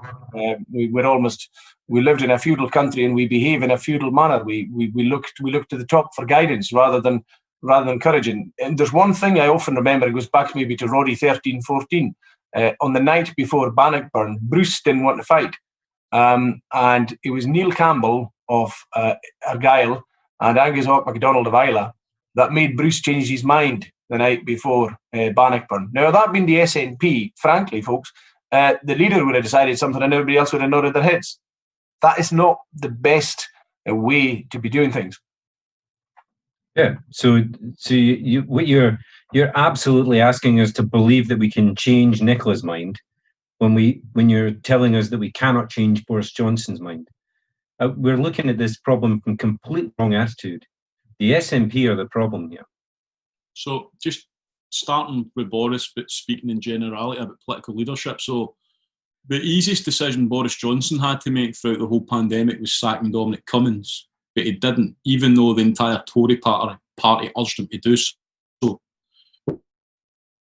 Which leads me to the conclusion that acts when it's in the personal interests of Boris Johnson. He's the Prime Minister. He knew he had another 4 years in office. He didn't need to worry about sacking Dominic Cummings because, his timeline probably means he won't be standing for re-election anyway.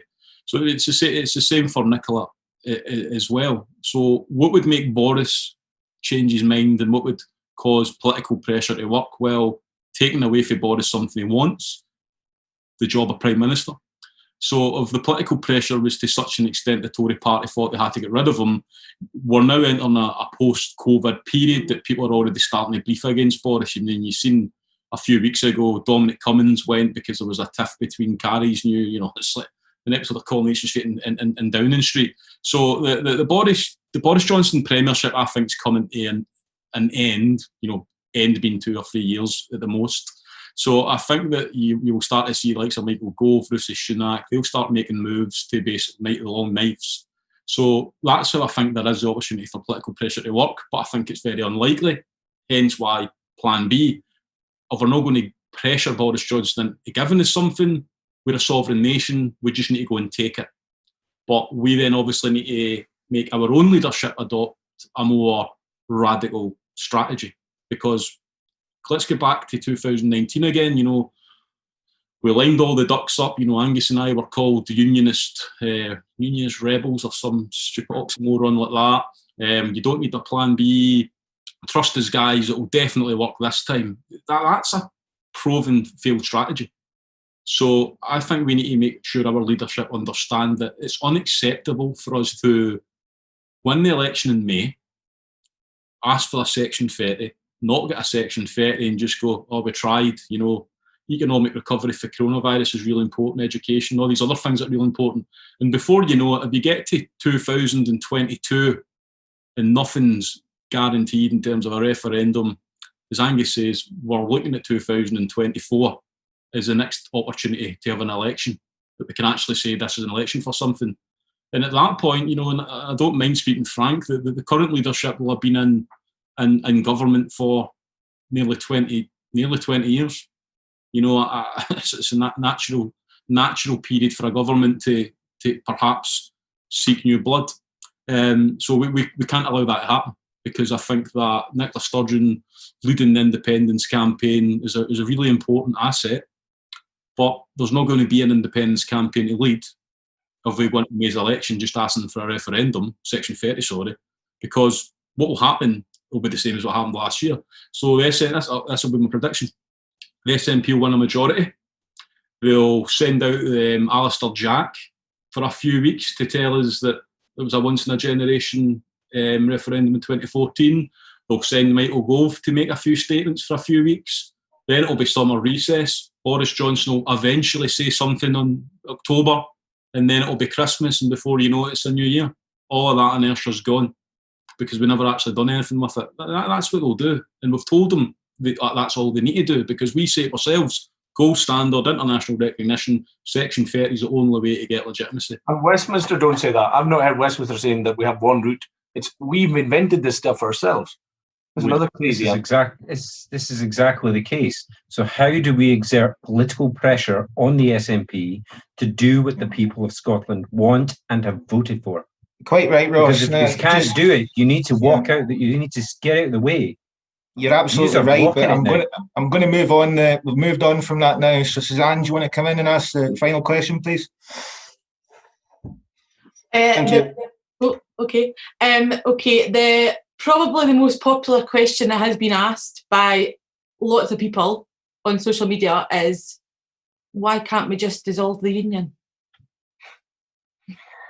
Well, we need to establish legitimacy with the people, and much as I'd like to do that, I need to be sure the people are with me, and I do. Probably in recess of my mind have dictatorial tendencies, and it was just quite lovely to dictate that was going to happen. But unfortunately, I've intellectually succumbed and agreed and submitted to the idea of democracy, and I need that to be demonstrated that the people want to do that. And that's why we need to use the ballot box to do anything. If we're going to dissolve the union, of using that term for a moment, we need to do so with a ballot box permission from the people, but we then again have to put it to them at an election or a referendum, and at the moment we're in position not to do anything at all other than ask Boris Johnson to veto a referendum again. That's where I see it. Chris? Yeah, it doesn't matter if it's called Plan A, Plan B, Plan C or Plan Dissolve the Union. What's important is that, first of all, it's a plan, it's coherent, people know what it means when they go to vote for it, and you get a majority of the population behind that. That's where you get legitimacy from, a popular majority. So, if 70% of the population of Scotland thought, let's just dissolve the union, of course that's got popular legitimacy. But I don't see any situation where you get to that level of popular legitimacy with a plan like that. Whereas I think a referendum, it's not abstract, it's something people understand, they've participated in them. An election, it's something people understand. You go to a ballot box, you cast your vote, and there's a winner.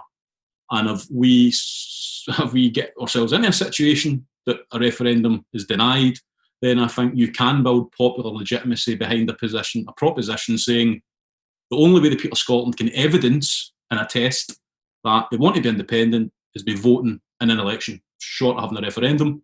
And if you get another point, just because I don't know if there's any questions on it, what if the unionists boycott an election, so they don't care about education or anything anymore? What if they boycott a referendum? It's to extent academic, because of 60% of the electorate or 70% of the electorate vote for independence. It doesn't really matter that the other 30% stayed at home, because you've got yourself over that middle line anyway. So I don't think they would boycott it. But popular legitimacy is gained by bringing a majority of people behind whatever plan, whether you want to call it Plan A, B, C, D, Z, and then you must have a test for that plan. At the moment, we've got a plan. Let's have a referendum, but we don't have a mechanism for testing the plan. Whereas in May, there's a mechanism for testing the plan. You get a majority of people in Scotland vote for independence in May's election. You have established that the majority of the people of Scotland want to be independent. And remember, at this point, we've got huge assets with us. First, we've got a First Minister that's very, very popular, and who could be using a lot of that popularity to push independence, far more popular than Boris Johnson, doing a great job. The people are pleased with the First Minister. We've also got a European Union that's changed as regards Scotland for any future election. I'll put it ballot box decision. In 2014, the European Union's a members club. The UK was in the members club. And it could get noises, as we saw from José Manuel Barroso, that were helpful to it. That wouldn't happen this time. The UK and the UK government in a very weakened position. We've got the opportunity now to strike. And you know, I do remember Ross Weir's question. You know, if we can't, you know, we're expecting Boris to change his mind, but we can't get the top of the SNP to change their mind on something. And you know, it's a conundrum. It's a conundrum we've got to face and sort of think about. But we have to remember as well that they won't stand in the way of the people. So if we can get the people to express their views and at a ballot box, at the end of the day, they ain't as bad as Madrid, they aren't as good as Copenhagen, but the view of the people will be respected. So we've just got to get ourselves into a position where we are asking the people what do they want and listen to the people when we get that.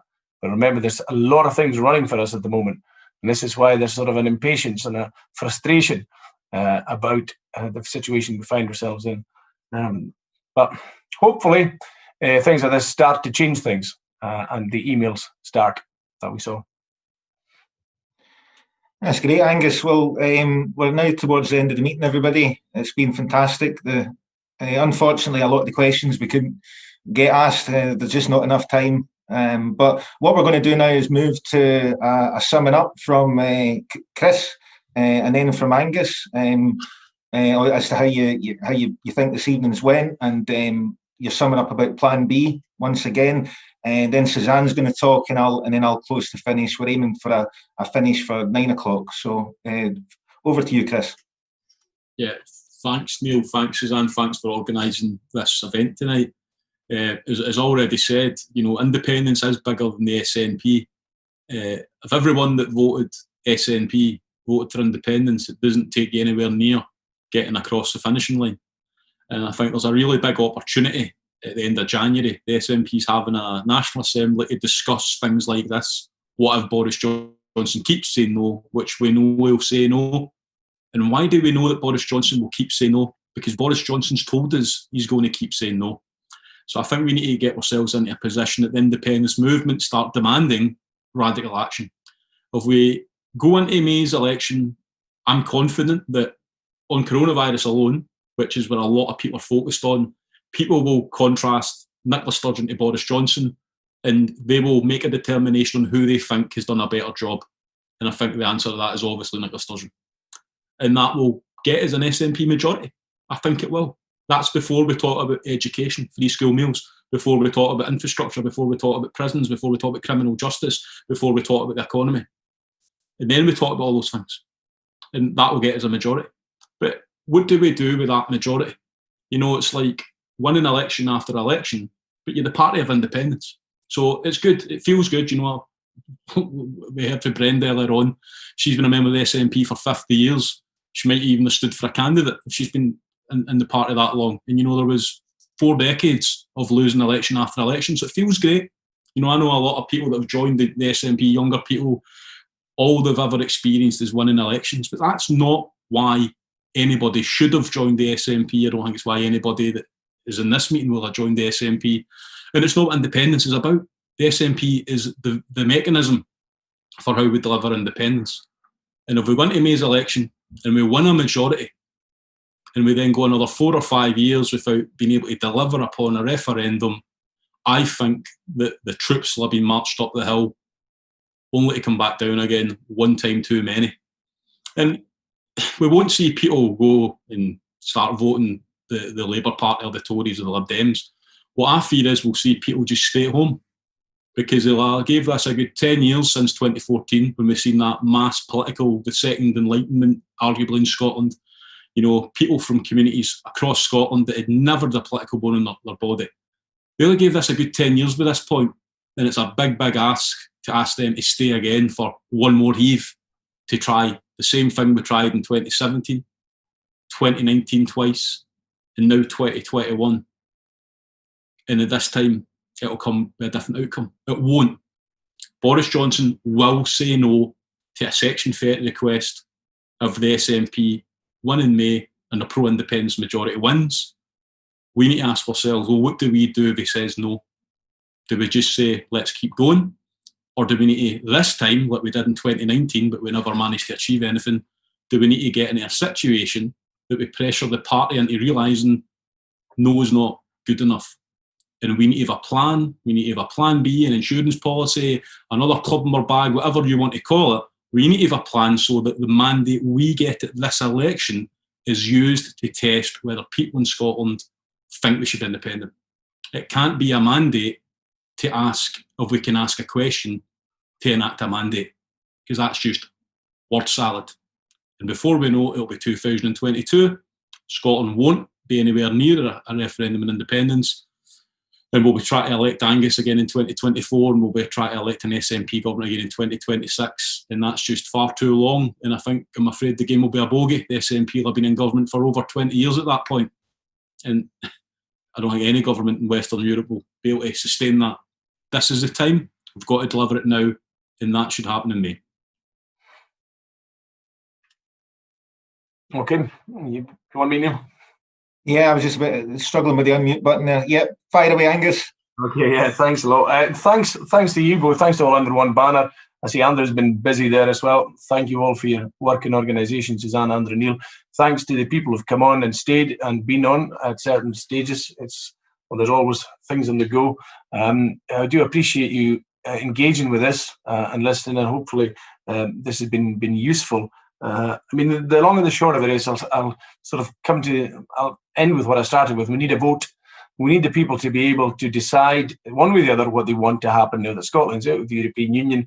We find ourselves in a weekend situation. We see a country that is phase one of the UK departure, Ireland being number 2 in the UN Human Development Index.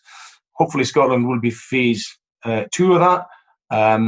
Wales might be phase 3, who knows? But we are seeing a wealthier and better off British Isles with the independence of Ireland, the independence of the Isle of Man, and the independence of the UK. It'll be better still when we've got the independence of Scotland and the independence of Wales, and we're all behaving and regarding each other the way the Nordics do, and learning from one another, rather than just have a cabal in charge that believe austerity is a good idea with an electoral system of first past the post that allows them to do this on about 40%.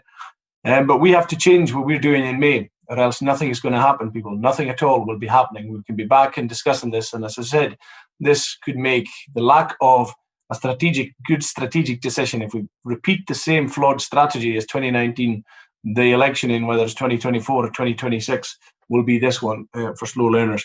It is bizarre that our policy is to make Boris Johnson the most important person in the Scottish independence self-determination story. It is strange that we leave Scotland's fate in his hands by offering him a veto gift wrapped. Now, if Boris were to say yes, and I've been saying he'll say no, but if he's going to say yes, then that's fine. You don't need your plan B. But he's more likely to say no, and then you need your plan B. You don't want to find yourself having arrived and there's just nothing else in your pockets. There's nothing else that you've got to play. You've no other cards. And the situation we left ourselves in, we know this from 2019. When he said no, the Scottish government, effectively, ministers went away with the tail between their legs. That nothing has happened, and nothing will happen again. So it's hugely important that we do get this happening. We need to make things better for Scotland. We can make things better for Scotland. This is why we're in the SNP. This is why we want independence. I've seen, and I'll end on this point, I live in the Hebrides, and probably what's good for Scotland would be my main interest, but certainly what's good for the Hebrides is my prime interest. And I compare us with the Faroe Islands, who are in a, you could argue, geographically more disadvantaged situation. In the Faroe Islands, the population has doubled, if not trebled, in the last 100 years. The population has risen by 4,000 or 8% in the last 10 years. It's the highest birth rate in Europe. They own their own airline. They own many shipping companies. They build their undersea tunnels. Did I say the best 4G, going on 5G? And they're 52,000 people. They're now double the population of the Hebrides. They can do all this because they're just about independent. But we could do so much more for Scotland. If we were in a neighbourhood that was a Nordic-style neighbourhood, and we were able to make our choices. We haven't been voting for the things that have come our way, the lack of investment that we're seeing constantly in Scotland, the blighting of people's lives. And this is another frustration I have about delaying this longer, is the casualties from this will be human. The casualties from this will be people who will be living in poverty, who will be going out to food banks, will be getting the bad nourishment, all the host of problems we know. It's almost tedious to repeat them, but it's not. They have to be. We have to remind ourselves why we're doing independence, why we're pushing this. We've got to shift the upstream issue, and the upstream issue is getting ourselves to a position where we vote for who we vote for is what we get making the policies for our country. Pretty simple, really. But ultimately, if we don't get a vote on independence, if we can't have a ballot box to express a view that is being reflected in 16, 17, 18, probably by May, say 30 opinion polls, then it's going to be for nothing. We need a mechanism to translate the opinion polling into votes at a ballot box. And at the moment, we have got no mechanism to do that. We are blocking the election ballot boxes, and Boris will block the other ballot boxes being used at a referendum. It's a frustration, but that's where we are. That's why we're here tonight. That's why you're appreciated your time and your interaction here with myself and Chris. Every time we do this, we learn something new. We think of something differently. And the idea that he would say no to a plan B is, I just remind people, it's a very different proposition saying no to plan A. Saying no to plan A is an ask by some politicians up the road in Edinburgh. Saying no to plan B is saying no to an entire nation of people who just expressed their views at a ballot box. So let's cut to the chase and let's make sure that the people can have that say, or else we'll wait another few years when we do eventually get to that position. But that's what we're facing at the moment. I would like to leave it a more upbeat note. Myself and Chris will probably be doing more of these kind of things. Hopefully, the emails will work to Keith Brown, and we will have a change. And you wouldn't need myself and Chris. Everybody will be mainstream. And if the leadership was to change tomorrow its point of view, those who oppose Plan B, a decreasing number, would change their views overnight, if not sooner. Probably within 10 minutes of it, they would run with that. It's just unfortunate that we haven't been able to get this to the membership of the party, because I'm pretty sure had we, either in 2019 or 2020, we would have let Plan A run its course. We would have respected those who were very much in awe of Plan A, that Boris would become a Scottish nationalist overnight and Boris would give us a referendum. But we are where we are. We need Plan B to make sure that Scotland advances. That will leave.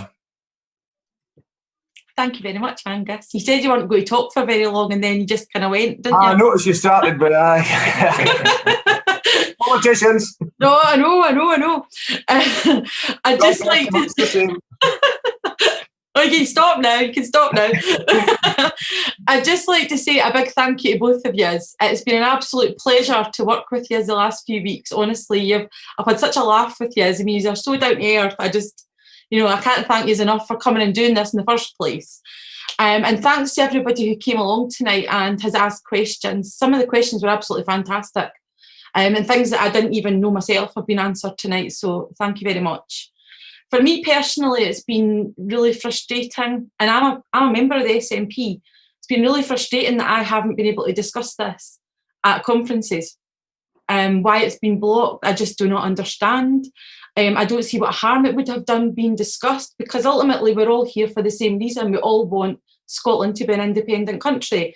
And surely discussion is healthy, and coming up with the best solutions that we can is healthy, because we all want the same thing. Ultimately, something really bad is coming, because what is this Tory government going to do to our country? What are they going to do to our country when they get these powers back from the EU? It's really frightening. I hear it from people all the time, every day on Twitter. People are scared of what's coming, and ultimately May could be our final chance at this, because, well, we have a parliament left.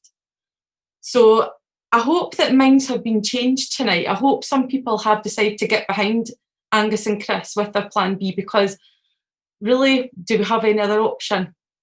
Thanks very much for everybody for coming, and I'll pass over to Neil. Thanks, Suzanne. Just to reiterate, it's been a pleasure working with you the last few weeks. We'll keep going with that, Angus and Chris, and we've all got to keep working together. We've all got to focus on winning this. And basically, if the manifesto is not fit for purpose, then Scotland is resigned to the Union for another 5 years, most likely, and that's the most probable. The fact that devolution, the time of devolution, the age of devolution since 1999 seems to be coming to an end. one way or another. It's either going to be Scottish independence, or it's going to be completely demolished by the UK government. So that's the way I see it. It's very much all or nothing, and we've got to push for it. This has been a great Zoom panel tonight. Again, there's been so many questions. I mean, that chat and Zoom, 91 new messages. It's rampant. It's still going. So people are absolutely enthused by tonight, which is a credit to both of you. And I want to say thanks to the All Under One Banner team who are working busy behind the scenes. Me and Suzanne have been co-hosting this night, but there's a lot of people involved. And also to thank Kevin Gibney of Independence Live as well, who's done sterling work in the last couple of days with promotion. Certainly for All Under One Banner, we're going to ramp it up over the next while as we get into the new year. There's going to be more of these Zoom panels to get these discussions and debates. We're not going to stop. And as soon as we possibly can, we're going to call marches. I mean, certainly the Arbroath march is on the 3rd of April, and then the Glasgow one's on the 1st of May, a few days before the election. And it's our full intentions that these go ahead. Obviously, we've got coronavirus to deal with. We don't know what the future holds. Nobody can really make plans now. It's infuriating. But it's our full intentions to go ahead with that, and all of next year's marches. We've got to give it everything we've got, absolutely everything we've got, and it's great to see this all coming together. So I just want to wrap it up. Thanks everybody for coming along and attending tonight. Hope you get a lot out of it. And Neil, can I come back to you in just a second? Of course. I've had a message from Portsmouth, not involved in the Scottish independence, who watched some of this and said, why on earth would anyone ever not want to have a plan B? So it makes sense to everybody round about. Sorry to interrupt your train of thought there, but I think I know why wouldn't you want? I mean, it's Plymouth. Sorry, it's Plymouth. I just got a message. It's Plymouth. But why wouldn't we want a plan B? Why wouldn't we want to discuss it? It beggars belief. But tonight we have discussed it. Tonight it has been outlined. Tonight the movement is spoken to you direct and got answers direct, and that is a great thing. So on that note, let's say cheerio. I can see Chris say cheerio with the dog as well. Right, wishing everybody all the best. Keep an eye on the Facebook page, on all our accounts. There's lots more to come. It's going to be a big year. Good night.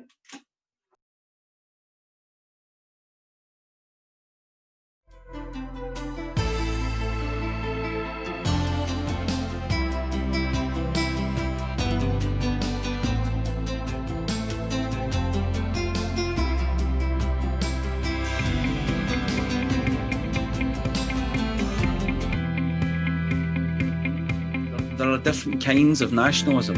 There's the nationalism which is belligerent and is about domination and is about power and imperialism.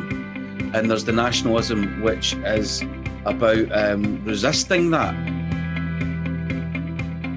As a Scot, my European citizenship is an important part of my identity. My ability to travel, work and live freely in 27 other countries is something I treasure deeply. The people in this country have an astonishing range of thoughtful suggestions, some of them really small suggestions, but some of them really quite major suggestions about how our lives could be better.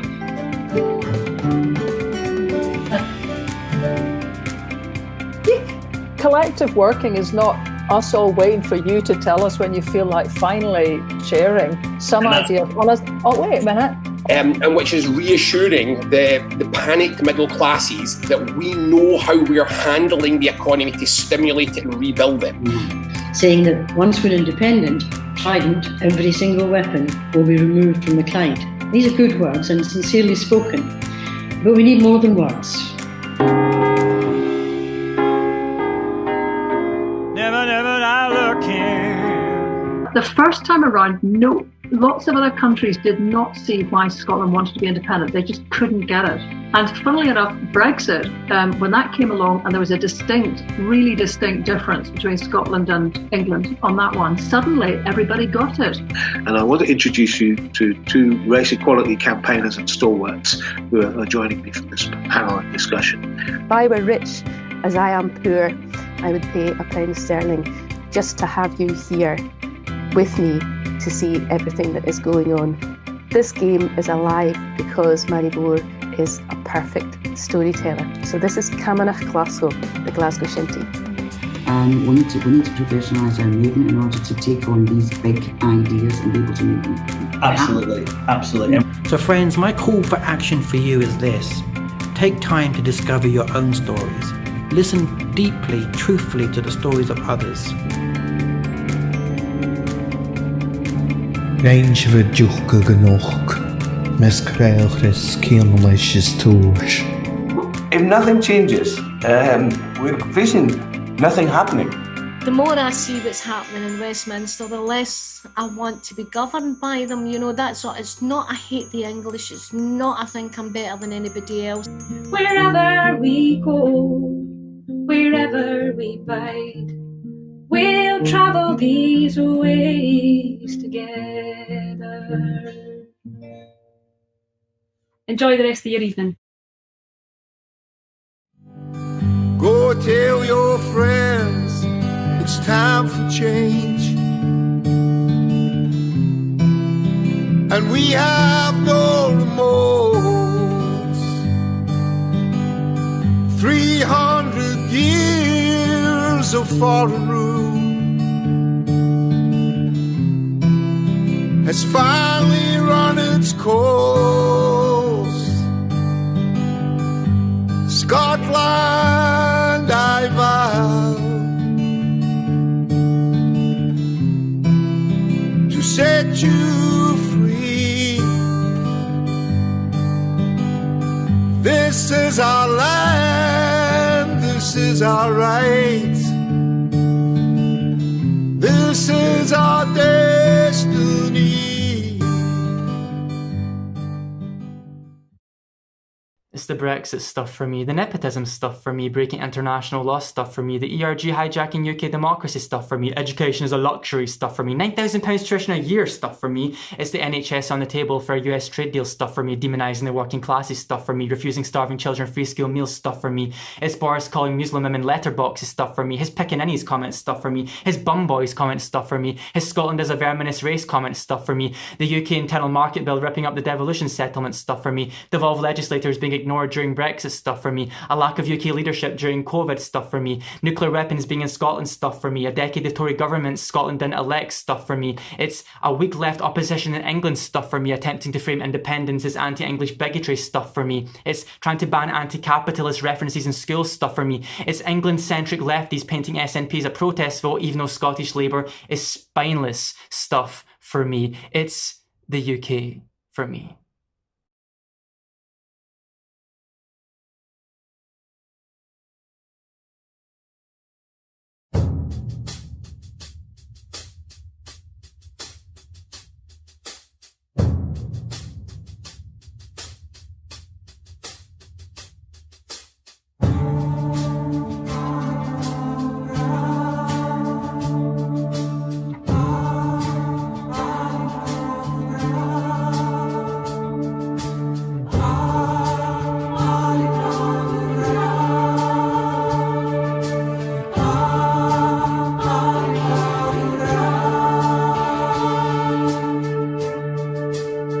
I saw you weeping outside the seat of power.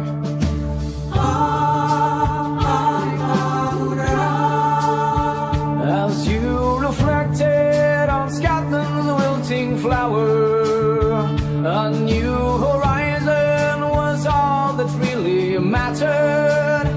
But dawn had broken as dreams and hopes lay shattered.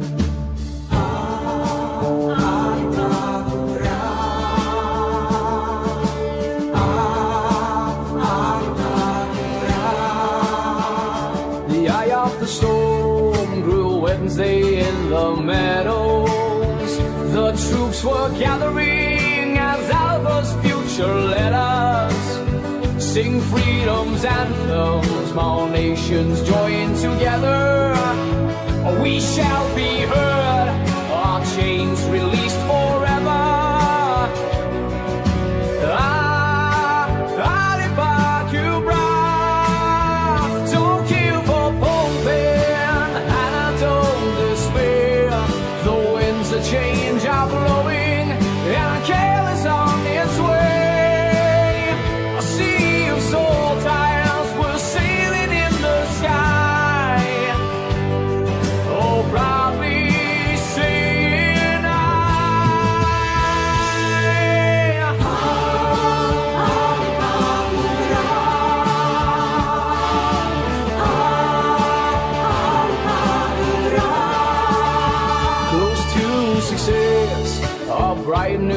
future rising.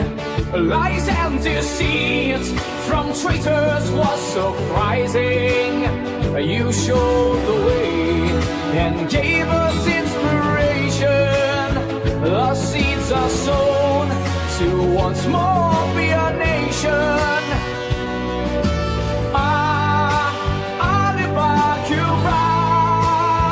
Don't give up hoping and don't despair.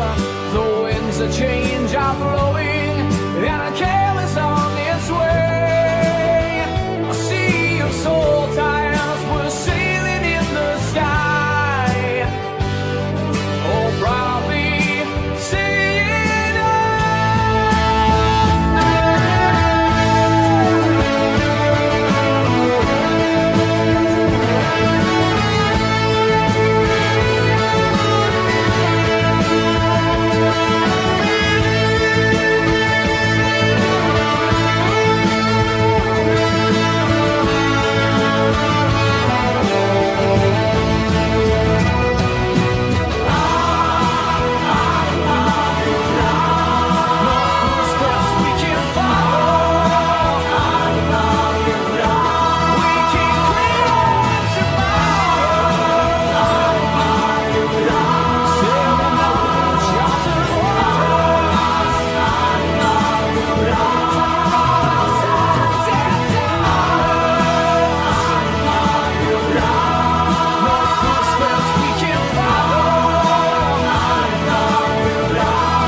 It's a song I wrote about 5 minutes ago called Carpe Diem, Hope Over Fear.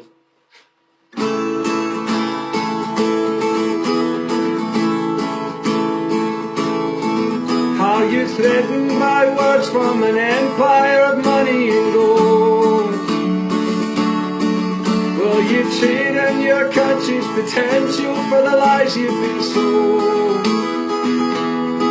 Are you scared that the walls are too high to be breached by the bold? Will you stand and be counted or shut up and do what you're told?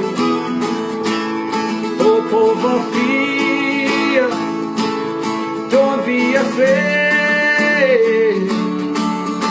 Tell Westminster Tories that Scotland's no longer your slave. Carpe diem, will you seize the day? Rip the chains from the unicorn, Scotland's no longer your slave.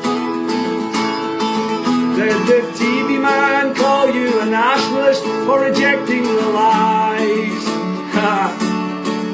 Are the wolves of the few off the bob cause they wear shirts and ties? When they tell you that Scotland's no great, are you really surprised? Will you stand and be counted for something that money can't buy?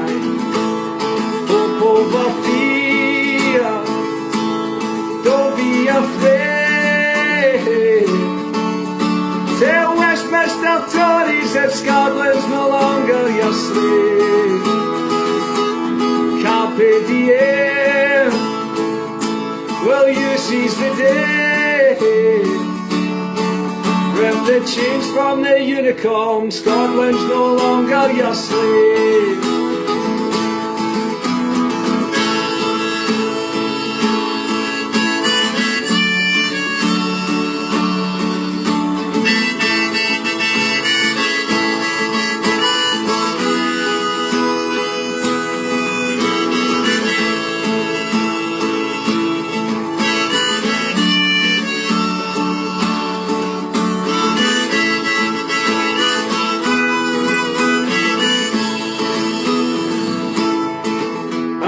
Happy that nuclear weapons are dumped on the Clyde, fighting wars for the wealth of the few.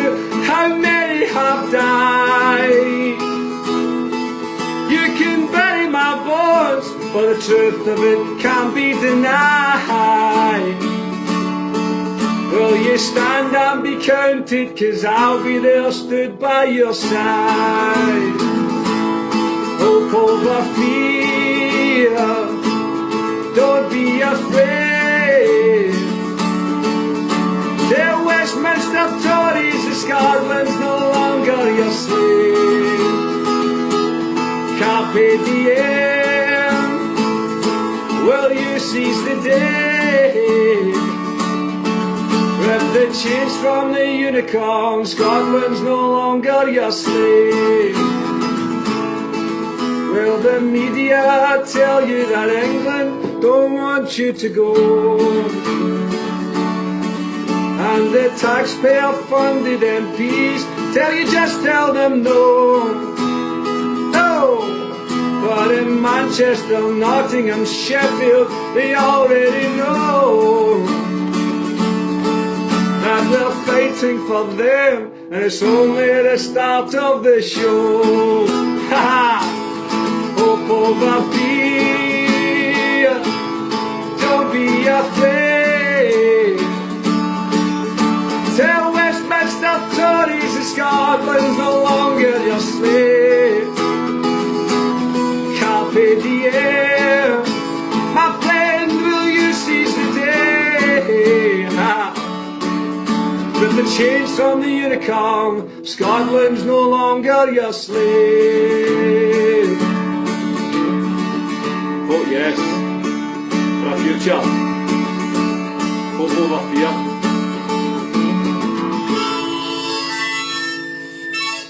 Haha.